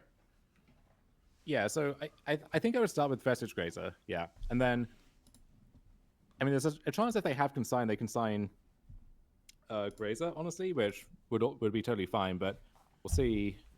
I could get Stone Scalding or something too, so that's fine. And then there is actually a case, I think, for holding Amulet because against Pest Control, it's better, and then against Consign, you don't want to give them a chance to use their 1 mana on the turn where that's all they have, if that makes sense. So I think I would actually just play the growth chamber. Yeah. Yeah, I Bounce off think that Vestige. makes a fair amount of sense. You're trying to like save the amulet to do something the turn you play it into pest control. That's the idea. Essentially, yeah. There you go. All right, sorry. Yeah, we just got rid of the Discord bloops. We were on it. We heard them and we silenced them Yeah. with great prejudice. It's kind of like they were haters or doubters. I would like to say, as a hater or doubter, I'm not all that silent. That works pretty well. Dom, are you still good? I'm good, yeah. Okay, I just want to make sure when I turn on stream mode, it doesn't somehow do something bad to the call, but it didn't. Well, I thought Dom was going to commit to the bit and be quiet. Wow. Because that would be pretty funny. Implying that Dom is an amulet hater? That seems somewhat... No, just a general hater or doubter. Okay. I guess, I'll be honest with you, Greg, I'm not exactly sure what it means to be a general hater or doubter. Well, you're a bit of a general hater and doubter. I guess that's true. Alright, so... Am I supposed to cast my GSC for here for something like Curator or something? Or... I would, yeah. Yeah, okay. I guess you could also... Oh, wait, never mind. But I was going to say you could, like, lead on Amulet to then... And like, if that resolves, then it's mana neutral in this turn because Vestige comes in untapped. But oh, sure. it's actually, like... It's kind of better this way against the consign that we were playing around anyway, so I kind of like it. Yeah, I sort of thought that was inconsistent, but I don't know. Yeah. Also, I can ask Dom how close he was playing Eldrazi, but you should know that I tested with Dom, so I also do know the answer. But I can ask him if you want. Can you ask me how close Dom was to playing Eldrazi? Yeah. Hey, Greg, how close was Dom to playing Eldrazi? Okay, good talk. I mean, Greg, you were also in this Discord where you were theoretically testing for the tournament, but... Well, I was in the Discord, that is true. I wasn't testing for the tournament. I did usually read the nonsense channel. Greg read all the important channels. Also, you are aware that every channel is the nonsense channel. Well, sometimes the nonsense channel was too active and then I got bored and didn't read it. Wow, you really missed out on some great nonsense. Oh, man. Anyways. Yeah, the Amulet channel had the best nonsense of all. Okay. Many have said. Now, it scares me a bit that they took Dismember with their Thoughtseize, because if they're setting up like Harbinger, that would make sense. Yeah, but, I'm also scared of that, but so be it. But that's a decent shot that like Curator just beats Harbinger by itself straight up. So yeah, I guess second Thoughtseize also makes some sense. Like yeah, if they have a consign, they're not scared of Amulet, so they leave that there, and then they see we have like 2 other threats, so it doesn't make sense to take one, but maybe they only have 1 source of pressure, so they take the Dismember. Like I could see how they get there. All right, so now I think I would play the Amulet, because if it does resolve somehow, then we are set up to like jump to 6 next turn. Yeah, and that if it doesn't, sense. then that's fine. We've toyed with them as long as we could. Okay, they have consign, it looks like. Yeah. All right. That makes sense. So I think what I would do here is I would play Forest. Yeah. I would then use Growth Chamber to exile like 2 cards of different types from their yard. I guess ones that don't overlap with us. So we don't have a land yet, right? And we don't have sorcery. So land, yeah. What you're describing is exactly land sorcery. Yeah, I mean, I guess we could take actually.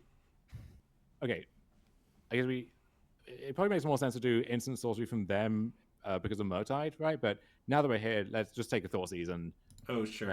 I guess that's true. I think the Murktide thing is not that important, but you're fair. You're right. That is fair. The thing is, they don't usually play Murktide these days, I think. Like, I think the Esper lists... They just even play Oculus, and the Esper are, like, very all in on Frog, as I recall. But...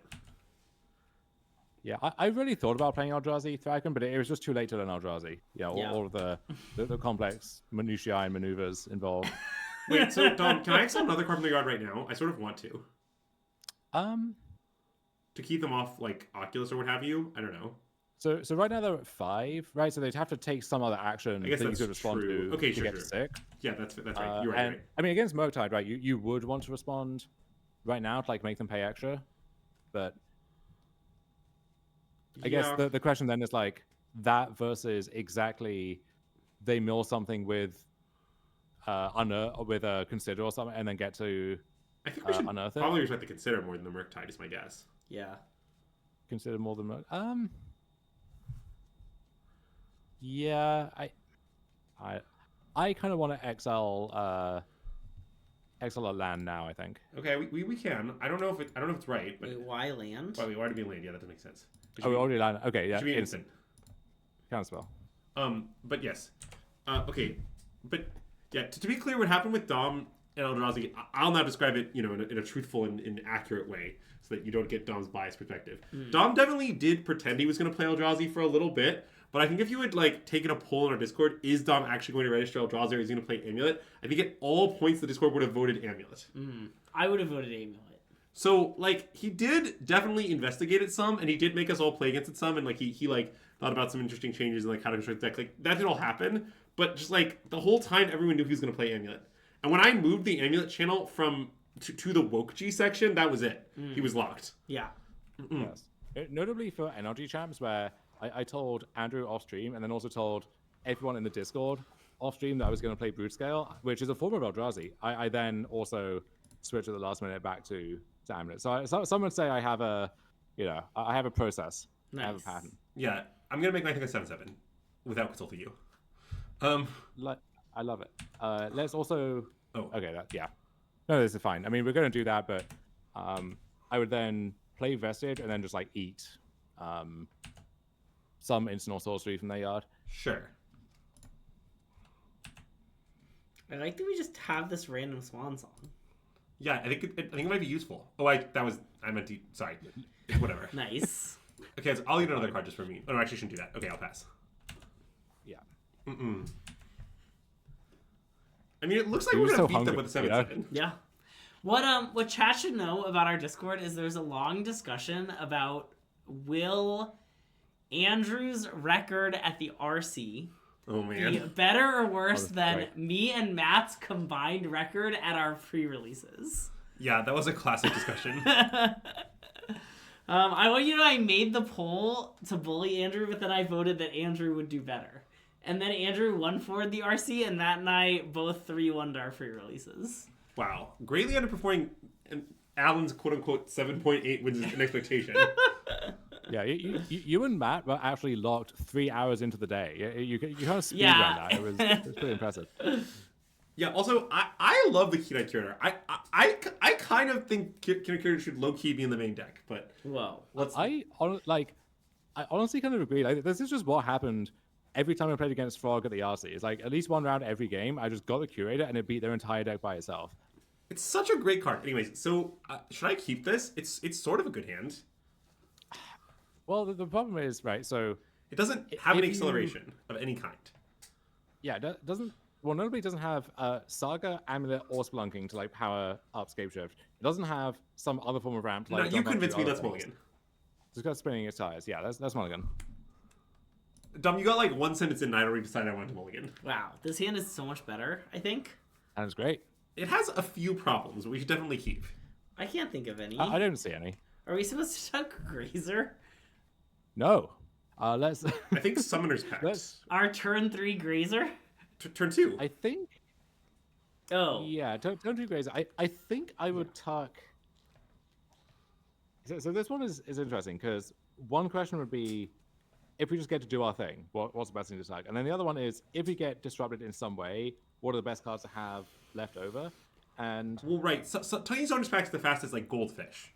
Maybe that's... Yeah, maybe you're right. Maybe that's, not what we're worried about. Well, I mean, potentially Summoner's Pact enables a faster Goldfish, depending on, what you draw. I think I would actually tuck T-West. But we need 4 lands to go off. That seems kind of sus, Dom. We need more land. Well, okay, so we need more lands, but we specifically need a green land. And, I see. I guess we're doing our best to annex one of those at the moment. But if we just find, any green land... I guess forcing ourselves to then find another thing for the full kill is bad. But the other thing, though, is if you get to just Scapeshift off 3 lands with a Summoner's Pact, that's enough. that removes need for that 4th land. So Okay. I would. No, that's a good Let's argument. talk Valakut. Let's talk Valakut. Okay. I don't fully understand why I'm taking Valakut over TOS. I want to bring that up at this time, by the way. But I will do it. And I The trust. argument there would be like, if we get into a spot where we can Scapeshift, being able to sack the TOS is nice because we then don't need to get that with the Scapeshift. So we can get something else and then kind of like fold that into our loop more easily. Okay, that makes sense. By the way, Greg, would you mind texting Nicole for me? Texting Nicole Tipple? Yeah. What would you like the text to say? You should probably play Breach. Thanks. I've seen enough. Wow. After we sliced through that format Warping Frog deck very easily last round. Okay, well, I drew a Sage Youth, so that's gotta be good. So now... Wow, I just got a text from a friend that I stayed with at PT Seattle, so approximately 1 year ago, that said, we just found this shirt in our guest room, we think it's yours. Okay, wait, so am I supposed to put all my parts on the table, Dom? I think so. So we'll start with Amulet, see what happens. Sure, I guess the Amulet could be countered or some such.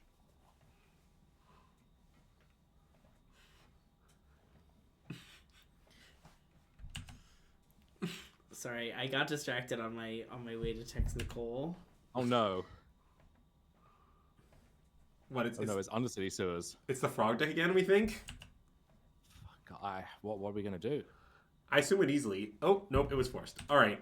So I guess now I'll play Beseju Grazer Bounce Land. Yeah. Now, astute viewers might notice that our hand now does nothing, but that will not stop us. I haven't noticed that. For now. Okay, so I bounce T West, or I would bounce Beseju. yeah, I guess Beseju. We might want to. No, you're right. We need his land. Yeah. Dreams of someday transmuting the TOS will have to wait. But I did have such dreams. I want the record to reflect that. Sorry, I just wanted to make sure I got that communication out. You know why? Well, what was on my mind? Yeah. All good. Anyways, okay, so I guess I should play Shifting Woodland and Pass. Well, so I want to Scape Shift. You want to set up Scape Shift? Okay. I do. What are we setting up Scape Shift for? Well, we'll figure out when we search our deck, see what's in it. I love that. All right, sounds good to me. What could go wrong? Let's sack Beseju and Solari West. Okay. Love that for us. It's kind of nice to be Drew the Woodland, actually, because that was probably going to be one of the likely targets otherwise. But so we could get. I mean, it wouldn't be crazy just to get, decent land of some kind plus bounce land, to, like, work towards 6 mana gradually. But I think we could also, because they're not really doing much yet, we could try and position ourselves so that in a few turns we have, like, the maximum output and just get, like, double Saga. Won't we, like, lose to the frog in play if we just get 2 Sagas? I don't know. I mean, they have, 2 cards left in their hand? 3 cards. We have a Grazer to fog it for a turn. Like, if the frog, like, lets them set up Unearth Oculus or something, then yeah, that's going to be a problem. But if that's the case, we're not going to beat that fairly, and the best way to beat that is just plow through it with, a big combo turn. So I think at least the first Saga, I think, is good. No, that makes sense. I'm not because, sure what the second Saga accomplishes. I mean, I guess the second Amulet, of course, but, like, it doesn't do... Like, we're not going to make Construct off the second one, right? I mean... Yeah, I mean, you could get, like, even just something like Vesuva copy their Shifting Woodland. Would not be crazy. Or copy their Sewers. You could copy their Swamp because it taps for both blue and black. That's a good point. Greg sees all the angles, yeah. I think I like Vesuva copy Sewers, actually. Yeah. Okay. Well, see, okay, you have to understand, Nicole, is that it's too late to learn Amulet. I want you to know that Nicole's text to me in response was, I don't have enough time to learn Amulet. So. Wow, great response. Okay, so should I bin this? I guess maybe I should top this. No, I actually like this, I think, because Zenith for Analyst, potentially, like, represents something they have to answer this turn, and then ideally we have like, if we hit any land, essentially we can go again the following turn. And we also, you might mill something, then powers up your woodland. So, or this, right? Where like they take what seems to be our one threat, but then we get to like come back over the top. Yeah, in some ways it helps us they're taking this card. Yeah. See, Nicole, what you have to understand here is there was one Nicole, and there were two, Greg Drews. Yeah, you're saying it's my two-headed beast. So, well, no, I'm really saying it's more Andrew's fault, or really it's the sum of the parts. But oh my god! Oh my god!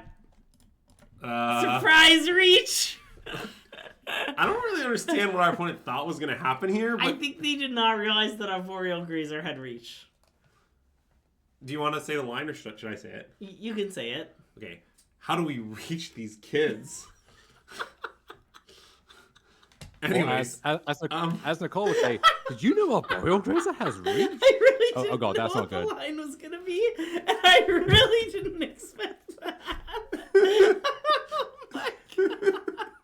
okay. So anyway, Okay, see, here's the problem: is they just got attractive, which means they're actually like a somewhat good and threatening deck instead of do nothing frog deck. So if they draw Goya's Vengeance, Emperor Bones, we might be in trouble. But for now, I think I like just Zenith for Analyst. Okay, yeah, I agree. I mean, that seems like clearly the play. We don't have a main deck Bog either, so it's not like we have any other moves as well.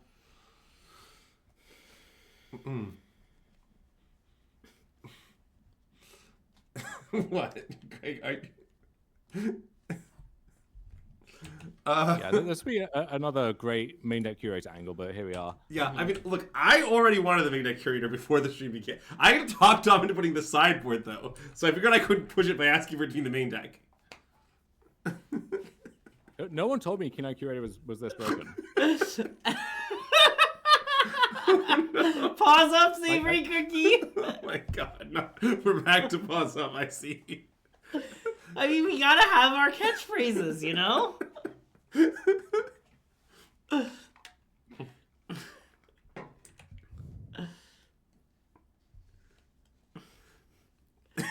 no. Wait, yeah, so could you also check how I'm Min plays with the focus group? Yeah. Like, but that's Min's catchphrase, obviously. Well, yeah, but we could just adopt it. Yeah.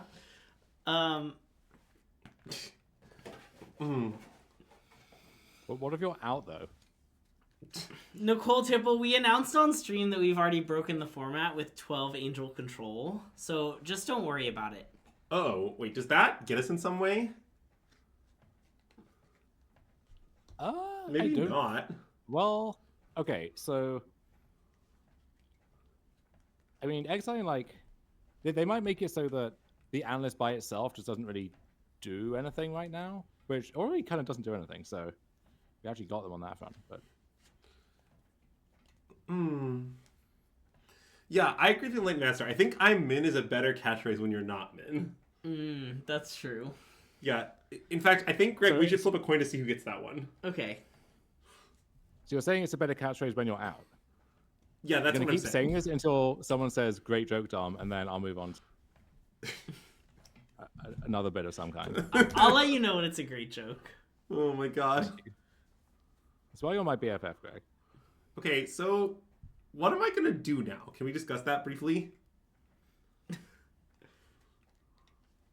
We'll draw a random card for our turn. Ideally not that one, but here we are.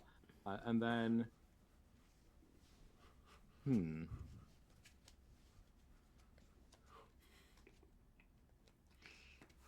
So, we could just get Amulet?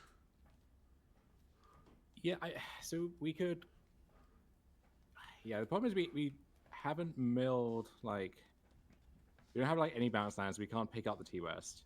And we haven't... really got anything else going on? Yeah, I guess it does in some ways do nothing. Okay, alternative plan, I could make a construct.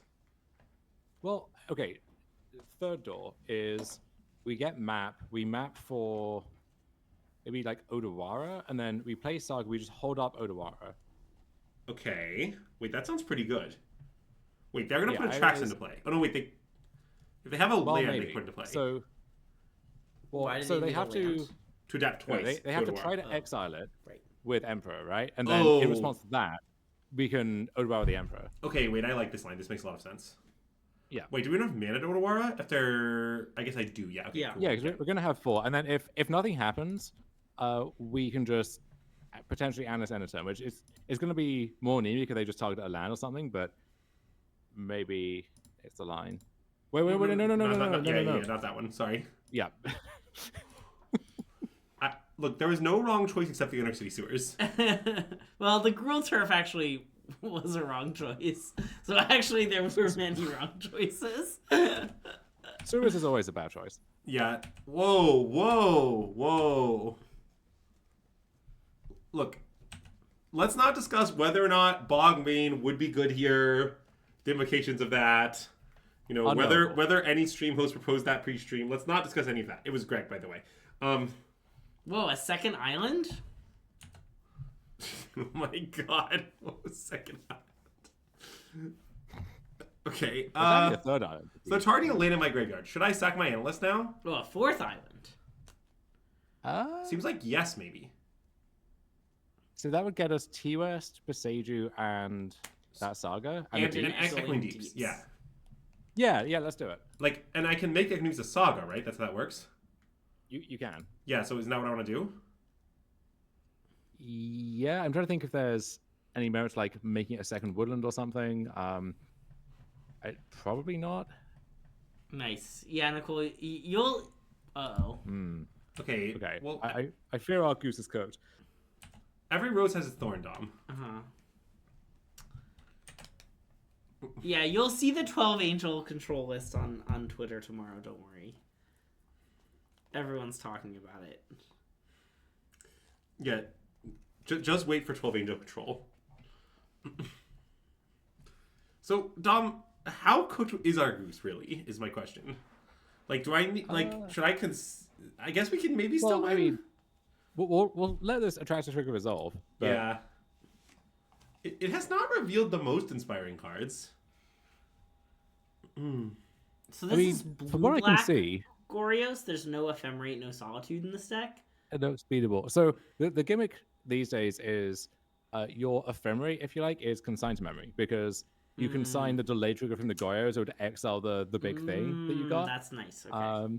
So you don't get like another attractor trigger or whatever. But you know, if your big thing was Grizzlebrand or Ulamog, it kind of works the same way. And then turns out just having a bunch of midnight consigns is pretty nice in the format right now. So I think it's this is another deck which I told people I was considering, but if you ask them, I probably was not considering. Yes. But, wait, aren't we just literally dead on board? 7, 10, 12. Oh, no, wait. Yeah, we're dead. Okay, well... They discard the whole hand. It goes to 7, 14, they adapt, we die. Yeah, I probably would concede if we're dead. Well, I mean, I can wait for them to discard the cards, I suppose. Okay, Yeah. they see it. They see the line. Okay, well, I imagine this is a common any matchup boarding Curator and Bog angle. Yeah. Do we have any other good cards, Dom? Dismember, maybe?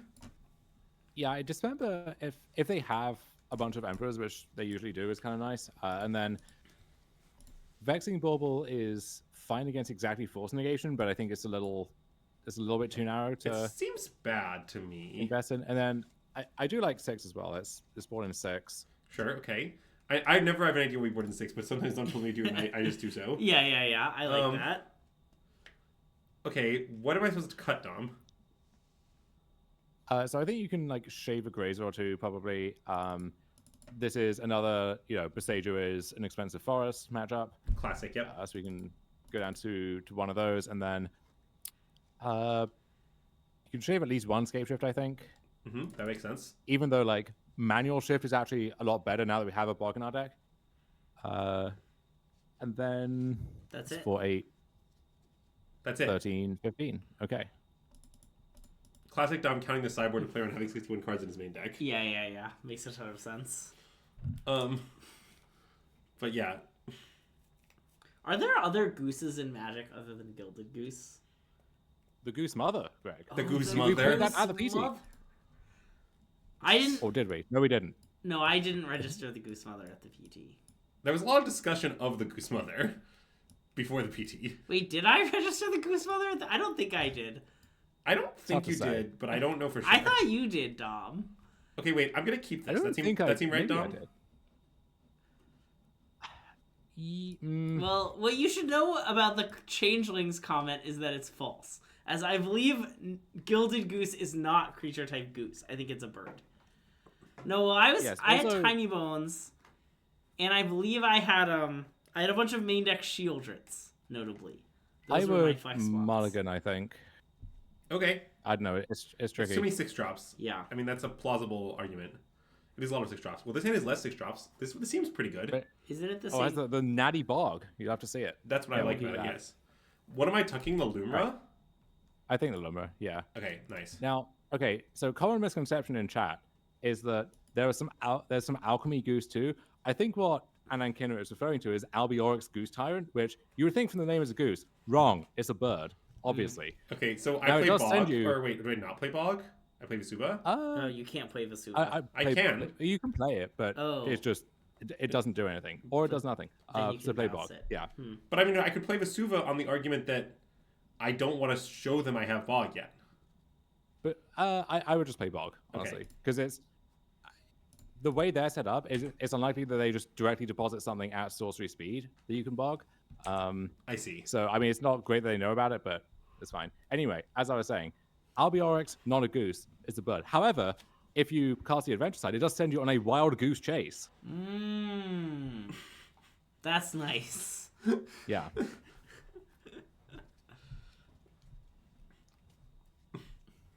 Maybe they'll put that one in MH4 for us.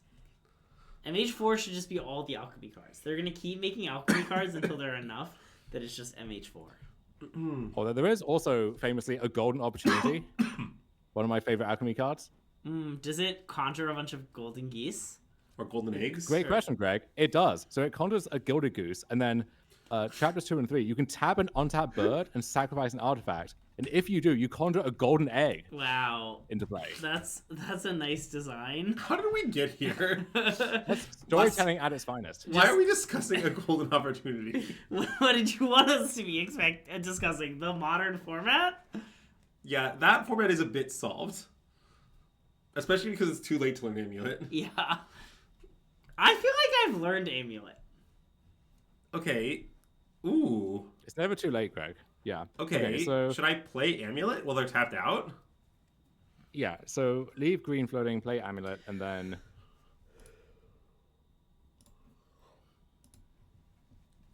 Modern is Could a we get 3-deck fortification? format. That sounds a little high, Min.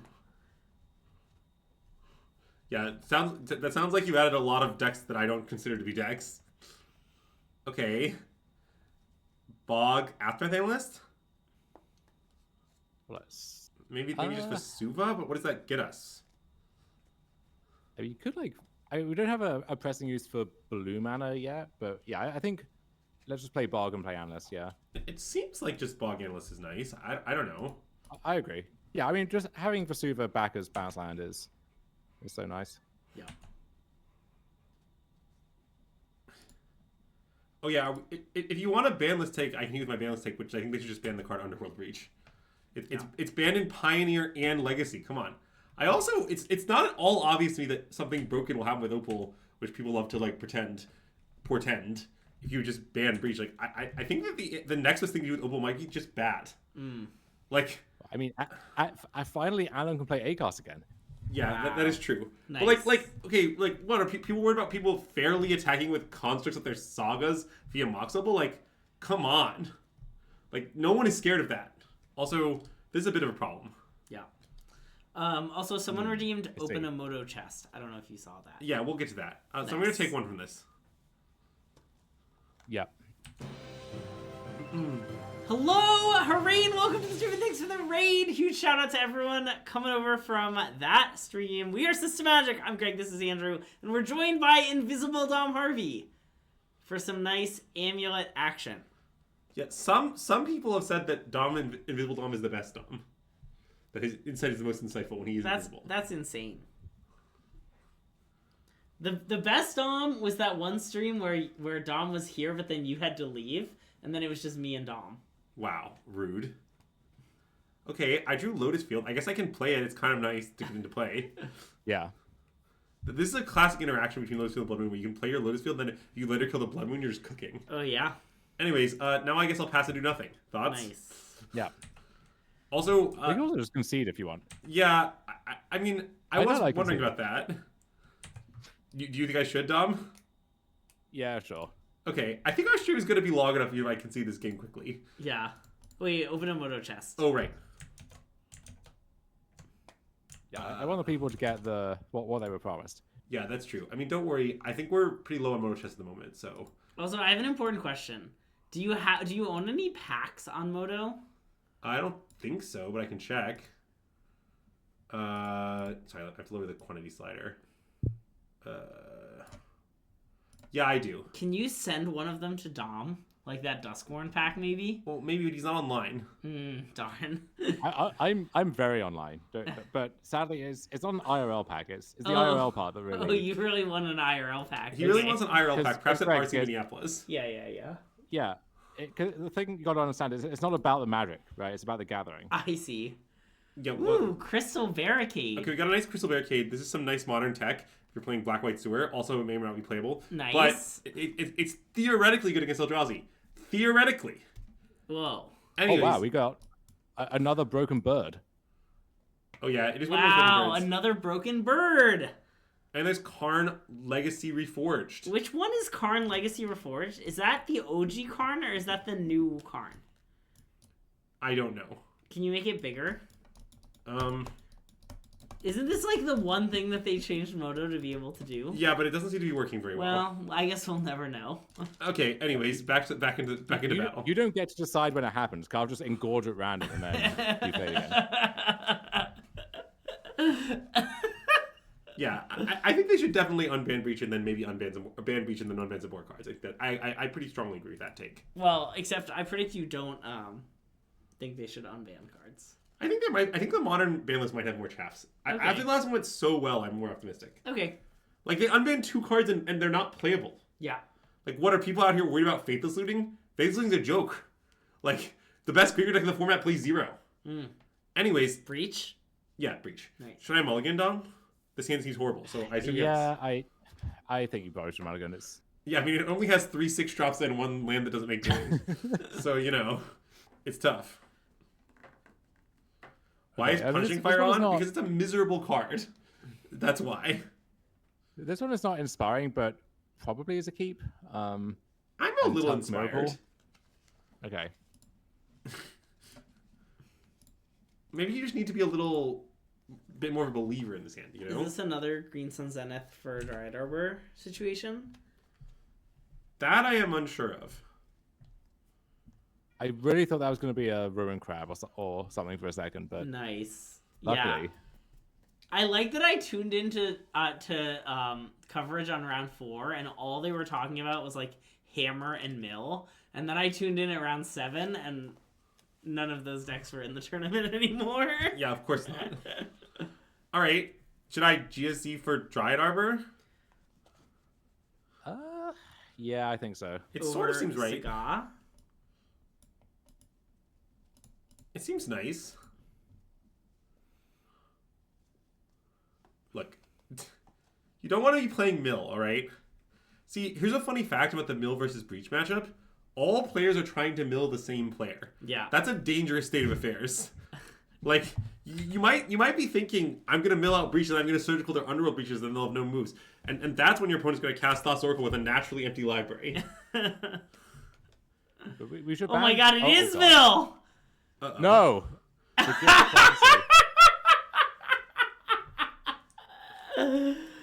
This is why we need to ban social extraction, as that person on Reddit said. They were right. Oh, yeah. Yeah, where's the person who wants calling for the social extraction ban? We need them.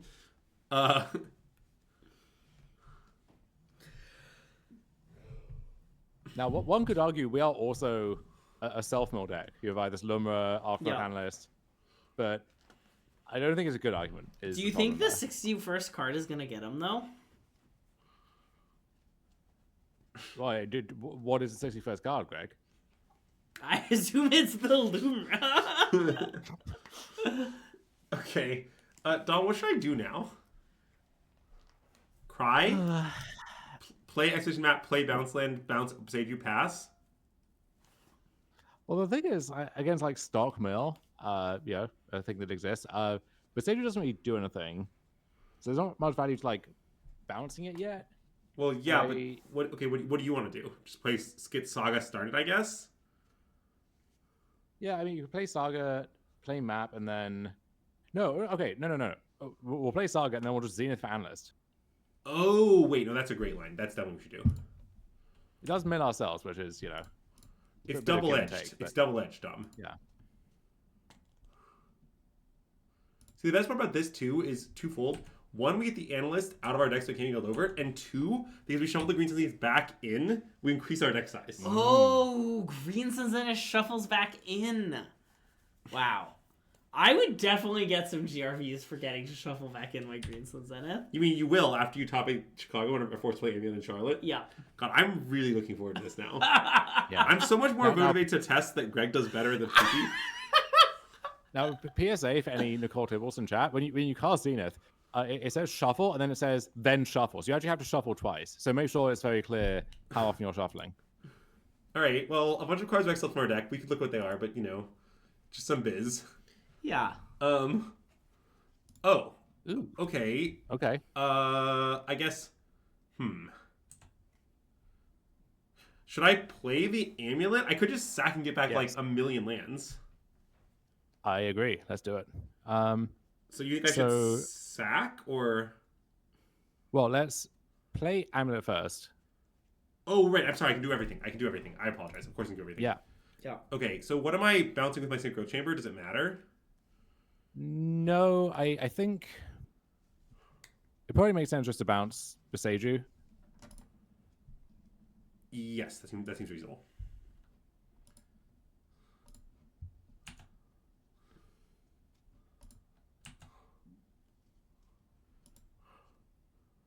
All right. Man, my poor Elo. It's going to go up so much when I top 8 the PT and go down so much when I'm forced to play Amulet. Okay, so Dom, what are we gonna do now? Can we discuss that briefly?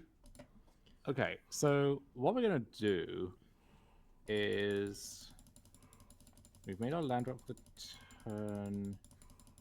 So we're gonna have a ton of mana here, so we can map for T West for something. Yes. Which I assume is gonna make sense. Okay. So, You think all of our Titans are gone? all of our Titans are gone? That doesn't seem true. 1, 2, Well, there's one 3. right there. There's 2 in the graveyard and 2 in the exile. Is that true? No, there's only 3 of them are gone. Oh, no, wait, all 4 are gone. Yeah, that's right. Well, so they're in the graveyard, but that doesn't mean they're gone, Andrew. Sure, okay, that's They'll be back fair. soon. So we're gonna float a bunch of mana. We're gonna pick up I think the 3 lands on the right, probably. Sure, I guess I'm gonna tap those then. But yeah. Yeah. And I should just like float some blue mana Or probably. you could like sack Dried Up instead. It doesn't matter too much, but yeah, float a bunch of mana, and then we'll have.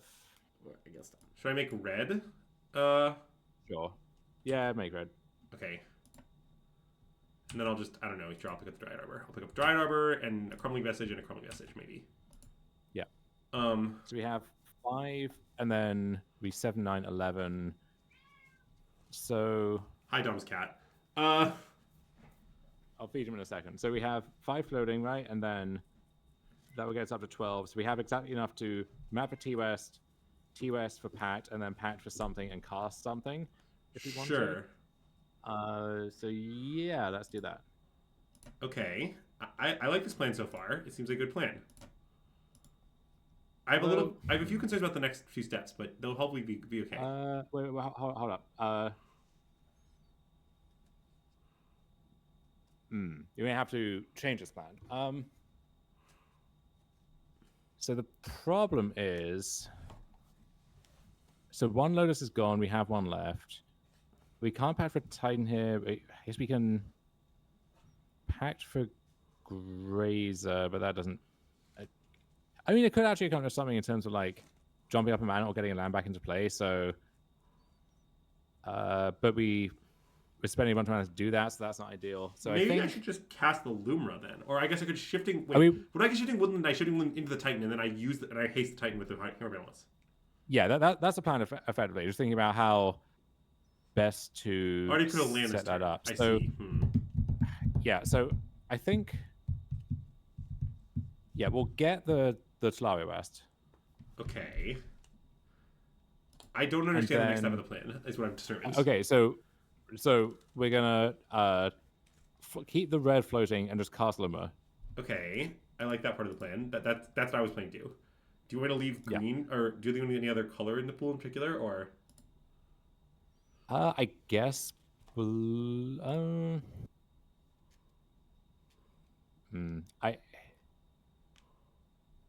think it's just green. Yeah. Okay.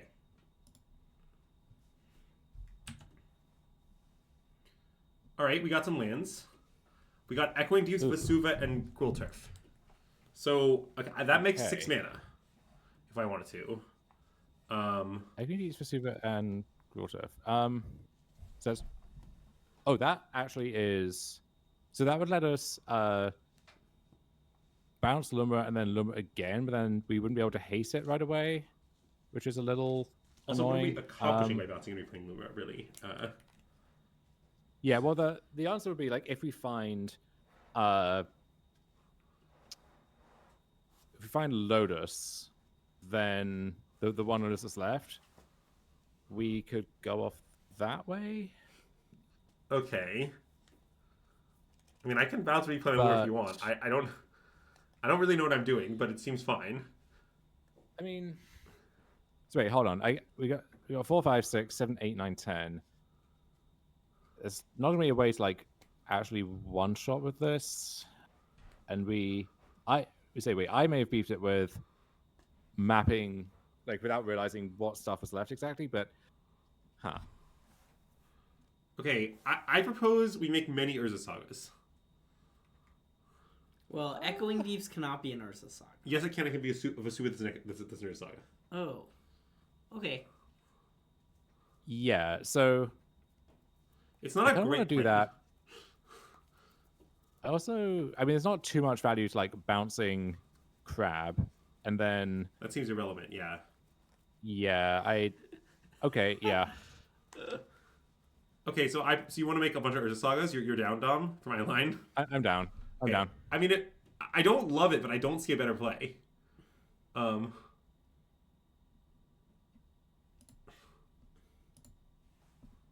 Yeah. Okay. I think so. If I hadn't messed that up, so we'd have like 2 more mana, maybe 3 more mana, and then we'd have 12. Yeah, it would still depend a lot, I think, on what we hit with Lumra, but it would make it a bit more feasible. Okay, but now Lumra's getting the red zone. So yeah. Hiya. Look at that 9/9 bear. And Moto, the inferior program does not provide a giant arrow icon though. So they have no way of knowing that it has reach. Yeah. They might attack with their Hedron Crab, thinking that their crab has flying and thinking that our Lumra does not have reach. That's a play I make all the time, is assuming my ground creatures will get around creatures that have reach.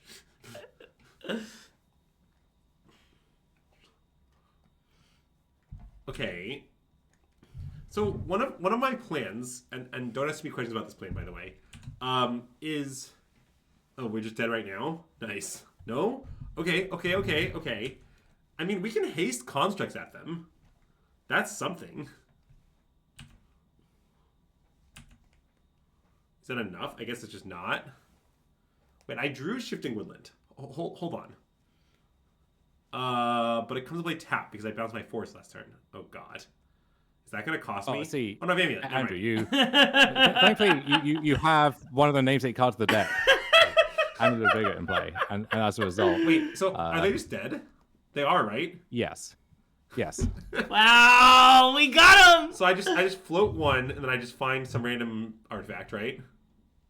Yeah. I mean, I don't know how many sagas being milled or whatever, but Yeah, I guess I don't know either. it But should be fine. I mean, this looks pretty lethal, though. I haven't like exactly done the math, nor do I plan to. But okay, look, we have an amulet left. Nice. All right, so now I just play Shifting Woodland and then untap, and then I make it a Titan, and then I haste it. That's our plan. Yes. Oh, okay. So what we're gonna do is, effectively, yes. What we're gonna do is we're gonna make Woodland into a Titan. We're gonna haste that. Okay, so can I do and that? then we'll, yeah. Great. Let's do that. Alright, So yeah, why we do can tap need to Woodland Odawara? for Oh, mana once. it doesn't have trample, I see. Yeah, I can tap a minute then. Yeah. So Now this copies Primeval Titan. yeah.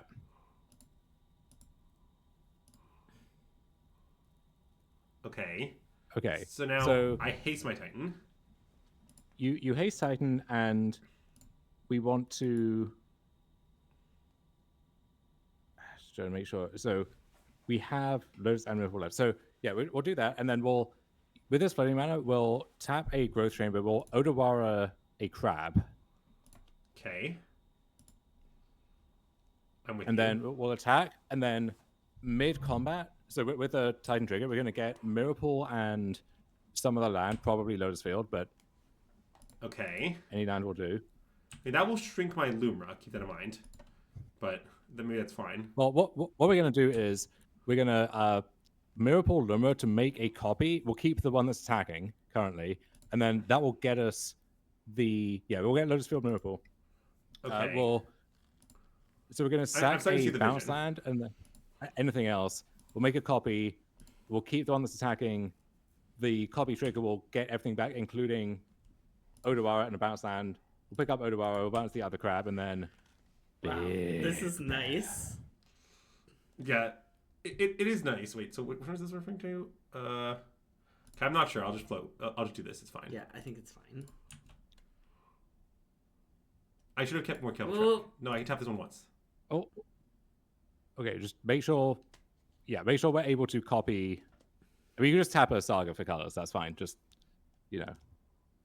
Okay, I can just copy now. It's fine. Whatever. What? No. I mean, let the sack sacrifice from needs Lotus Resolve. Yeah, because you want a bounce land in yes, the yard. I'm sorry. Yes. Okay. Yes, that's true. I do need to do that. Okay. So I'm gonna tap this mana. Then I'm gonna let it untap. Okay. Okay. Now I'm gonna let the list resolve. And sorry, what am I sacrificing? A bounce land and then anything else. Okay. Doesn't matter. I mean, in theory here, this would also be like a infinite Lumra loop, but just for ease of going off, this is the quickest way. So any bounce land and any other land, Okay. except Miracle. Okay. I'll sack. I don't know. Urza Saga. Sure. This is probably a thing that's copying your saga, but whatever. Sure. So now I'm gonna copy Lumra. Yeah. Yes, and we're going to keep the one that's attacking. Yeah. That part. Okay, that part you didn't need to explain to me, Dom. Like, you didn't explain to me all the crazy things we're doing with our lands, but you don't need to explain to me the basic fact of you should keep the creature that's attacking over the creature that's not attacking. That was within my wheelhouse. I mean, sometimes you want to play defense, which Lumra already does because it has I vigilance. think it was good to clarify, Dom.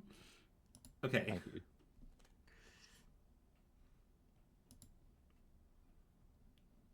Come on.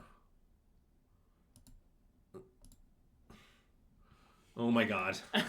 Okay. Okay. So at this point, okay, you just click everything as fast as possible. No, I just put it always on yield the this stack. game to this trigger. Oh yeah, fuck, I got that. Oh Yes, my god. and then you can always yield.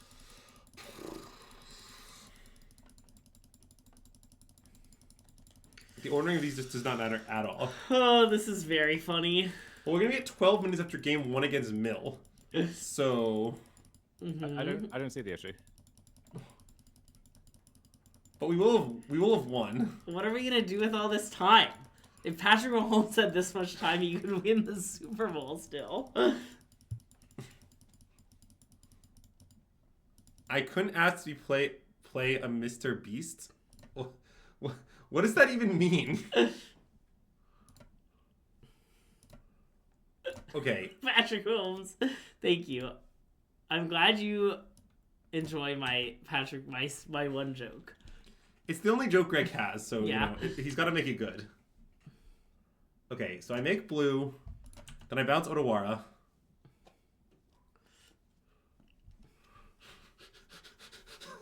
No aspect of this is reasonable, by the way. Pause up to that, man. Pause up. I like how small all the rectangles are. I think it's my favorite. They get progressively smaller. Okay, I return this. Okay, now a bunch of my lands are going to randomly untap, then I'll get priority again. Okay. Well, Nice. Now I'm going to bounce this. Uh-huh. Then I'm going to F6. You're gonna have to pick up some lands, though. Yeah, whatever. I made a second 100 more betterments just in case of this. Okay. All right. They're so big. Okay. So it won't shock you to hear Curator really good against Mill. That will not shock me. Yeah. It's Yeah, any yeah, matchup. it's So a Curator comes in, Yes. as far as I can tell. But Dom didn't even want to sideboard. Just to be clear, I want them to put that. Yeah. All right. So do you want to board in Pyroclasm to kill crabs? I'm not joking. It doesn't it only kill some of the crabs? Oh. It only kills half of the crabs. Yeah. Okay. How about Dismember? So not then? great. Yeah. But you might think, okay, Pyroclasm just being a card in our deck is sufficient to move the needle. But so we'll board in Dismember, we'll board in 6, we'll board in Swan Song, Yeah. board in Secure Tribe Elder, Vexing Bauble, Bajuka Bog, and even Radiant Fountain. Yeah. Why It's, not? it's a waste. I think we case. boarded in for sure. Yeah. To be clear, we're not putting out agree. any cards. No, I got No. that. Okay. So like, do you think this configuration looks nice? I do think it looks nice, yeah. Okay. Great.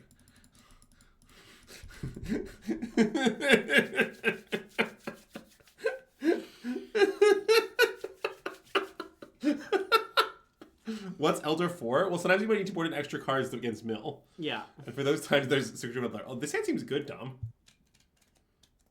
Yeah, it's pretty lucky that despite boarding up to 6 9 cards, we just drew 2 amulets. Yeah. Yeah, I would keep. I mean, that's why they call him Dom always has 2 amulets Harvey.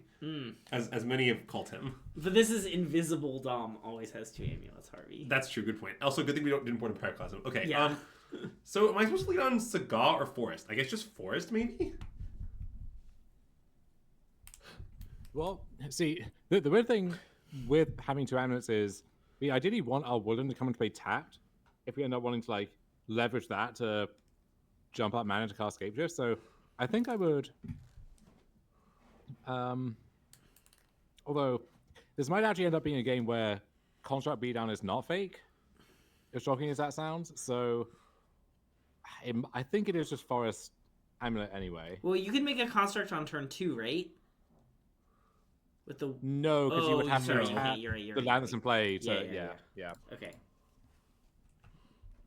We don't have a bounce land, is what Greg is missing. Yeah. I mean, or what was it true? Well, no, Greg said? it's that we needed the second amulet for Woodlands to make mana. Oh, sure, yeah. I think, unfortunately, Woodlands will not be making any mana this game. Well, we did play Forest, so yeah. Yeah, I have a lot of concerns about recent developments in this game, by the way. Why did they do that? Didn't they just miss a mill 3? No, they're both fetch lands. Their hands all fetch Oh, lands. I see. It's like, there's no way out. Okay, the Haze land is gone. Good to keep in mind. Vesuva's gone. TUS is gone. Okay, Lumras in our hand where it's safe. So, how about Saga 2 artifacts, Dom? Yeah, let's do it. I don't really know what will happen next turn, but, hopefully some good things. Now, it would be bad if we get pest controlled, but I think other than that... No, it might be good for us if we got pest controlled. I mean, that's just a factual statement. I'm just telling you what happened if we got pest controlled, I think it would be good. So, is our plan to bounce land Scapeshift next turn, or is that, totally insane? Well, I think our plan is to Lotus Field. Oh. Okay, well, we don't have any Titans left, so keep that in mind. But luckily, the bear is unfazed by having all our Titans exiled.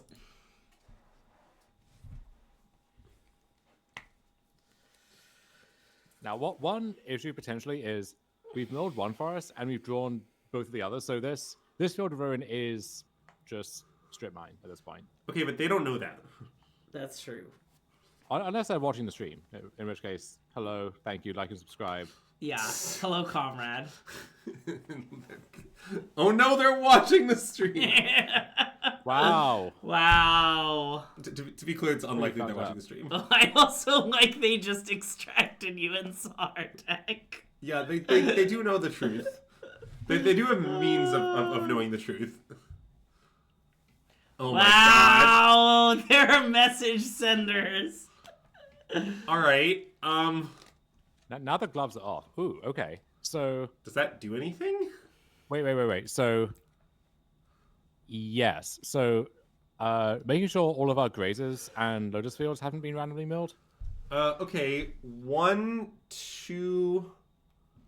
Only two no. of our grazers are milled and no lotus fields. So yeah, that's the case. Okay, perfect. So let's cast Summoners Pact. For grazer, right? That's your plan? Yes. Okay, and then I'm just gonna get lotus field my map as well. That's your plan? So we're gonna. Okay, I'll cast this first. Yes. Nice. One of our few green creatures remaining. Okay. Yeah. So we're gonna graze it in one of our lands. Let's say Shifting Woodland. Sure. It's gonna make 2 mana. Then that's gonna let us map for Lotus. Our land off the turn will be play Lotus, get up to 6 mana, and then play Lumra. Okay. And I like it. then chaos happens. Yeah, then I don't really know what's gonna happen from there, but it seems like they might literally die. Yeah. I like the part where they might literally die. That part I appreciate. Yeah, I like the part where, thanks to their deck functioning as intended, they helped us to kill them. Mm-hmm. That's very common for Mill. Anyways, let's activate our map. Yeah. Lotus Field. Okay, I'm gonna play Lotus Field, right? Yes. All right. And I'm gonna. What am I sacrificing my Lotus Field, Dom? I would sack Lotus Field Forest.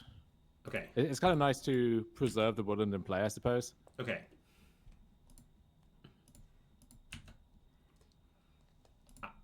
I'm very concerned about what's going to happen after this, but not from a I think we're going to lose angle, but more from a it's going to be a lot of clicking angle. So something's getting. Okay, Lotus Field's getting extirpated. Okay.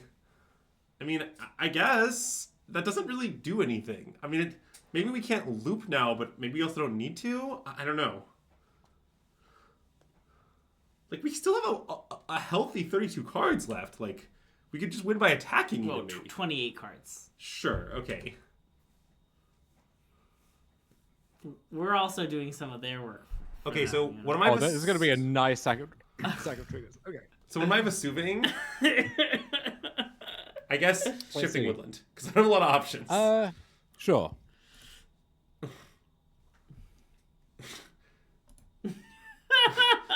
All right, well, this is reason unhinged. Do. So, Dom, what's gonna happen next? Would you mind explaining while I do all this? Well, sure. So, we have our haste land there. I mean, 1, 2, 3, 4, 5, 6, 9, 10, 11, 12, 13. I mean, the crabs are no. The crab. Wait, they attack with the crabs. Yeah, I think they're dead. They have no blockers. They're dead. It's all over. Wow. It's all over. They're out of hubris. So wait, aren't I gonna bounce Punished too many by lands, Nemesis. though? We'll figure that out. It'll be fine. Okay. 1, 2, 3, 4. I'm a little running worried that it will not be lands. fine. Is I would say my main worry, but I don't know. Look, Andrew, you just trust the process. You're busy to click, okay? If you focus on Yeah, clicking, Dom will figure out how we're gonna win. Okay, everyone has a job. Also, I'm gonna have to repeatedly tap the game objects as they untap, and No, these you amateurs are in a totally random order. So you have to accept that Sure. we're not gonna Love get as that. much mana as is deserved. But basically, just if you at some point in resolving the sack ever see a hand of battlements untapped, just haste the Lumra now while we still can, and Okay, that sounds then we'll good. figure something out. Yes. Trust the process. Trust the process. Oh, that was well again. Sorry, I missed a mana. Okay. Oh, my Urza doesn't have abilities yet, so that's unfortunate. Like I said, you know, in some ways we're just gonna get got, and that's just life, okay? Like, okay, we have hand where it's on tap. We don't have red mana yet, so I can't haste. So I'll just tap it. Wait, don't tap it, because what if it's second untap? What if the next thing to untap is Gruul Turf? Okay. Good point. Good call, Greg. Okay. This is quite order I've stacked these in. All right. Wow, you had one job. It was too hard. This would never happen on Arena. It would never happen on Arena for many reasons. Okay, great. Now I'll haste the Or Lumra. Cockatrice, honestly. Yes, okay. Okay, so Lumra's hasted. That's the important thing. Yeah. Okay.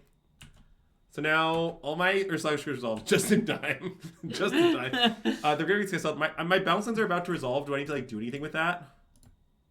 I guess like tap. No, that's all good. That's fine. So we'll bounce T West. Okay. We'll bounce. I don't know. Radiant Forest, Fountain, sure. Radiant Fountain. Yeah. Gain 2. Sure, I'll bounce the Forest too while we're at it. Yeah. Okay, so now what exactly is... Oh, no, wait, sorry. I have some more in tap.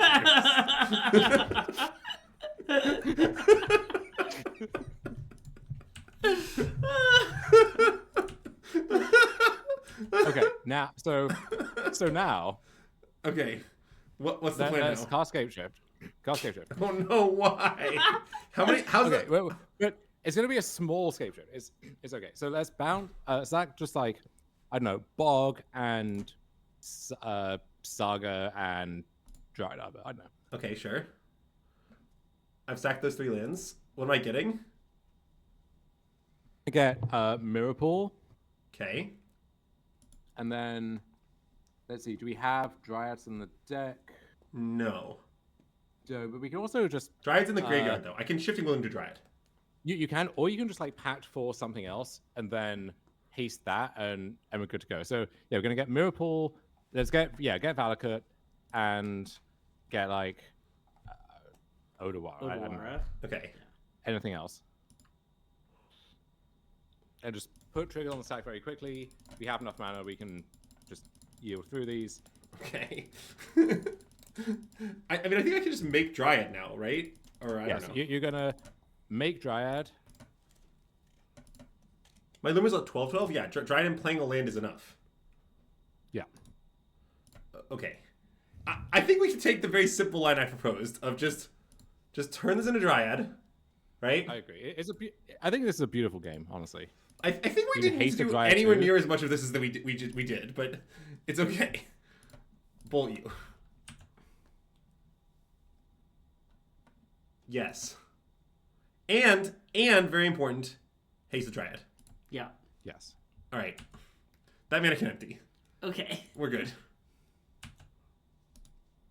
And they're punished for their hubris. Now, I do suspect this was lethal in a way that we could kill the other blockers first. Yeah. But I did much prefer the but hubris punishment. It's nice when a good narrative arc comes together. All right. Well, this was a completely and utterly deranged stream. So I really hope you enjoyed. It really hits our normal Dom streams are pretty deranged. Yeah, Is that this is where we true. vote?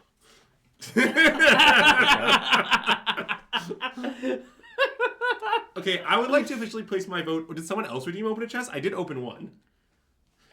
Wait, can you just tell me, Math? I trust you. Did someone else redeem open a chest, or you referring to one I already did? How many chest redemptions were there? Here, I can find out here. Oh, I think there's just the one, right? It's just the one. Okay, good. Okay, well, There's yeah, also I was asking for an that. unresolved Greg says something mean that needs to happen. No way. That seems unlikely. All right. Wow, Wow, having the Picard be refused to cooperate is very funny. Yeah, we also have Niv Mizzet, the protected multicolored one. Yeah. So, anyways, all right. I hope you enjoyed this totally deranged Amulet stream. Uh-huh. Are we gonna be back tomorrow with Limited, Greg? Is that We what are going to be back tomorrow with Limited. Right, so we're going to be drafting a lot of Aether's Limited as we prepare for the Pro Tour. We'll teach you all of our inside secrets, which is mostly draft normal aggro decks, but don't tell Sanctum. So, That's not my take on Don't the worry, format. they won't listen to you. It's fine. Yeah. Well, I was just assuming a typical format. That's our normal secret. Yeah. Okay. But anyways, so yeah, Nicole, I we should have not to have to say, tell them. I'm worried it may be too late to learn Amulet. After that experience, I think the time is. No, I think come and I've gone. mastered it. I'm ready. Greg's ready to play Amulet Charlotte Yeah. after he top 8's Pro Tour Chicago. Uh-huh. But yeah, we hope you've enjoyed this just very bizarre stream. Dom, you have some parting words for the viewers as Greg prepares to send them off somewhere? What's something here? Just play Breach. It'll be fine. Wait, don't you want to advertise your content or something, you know?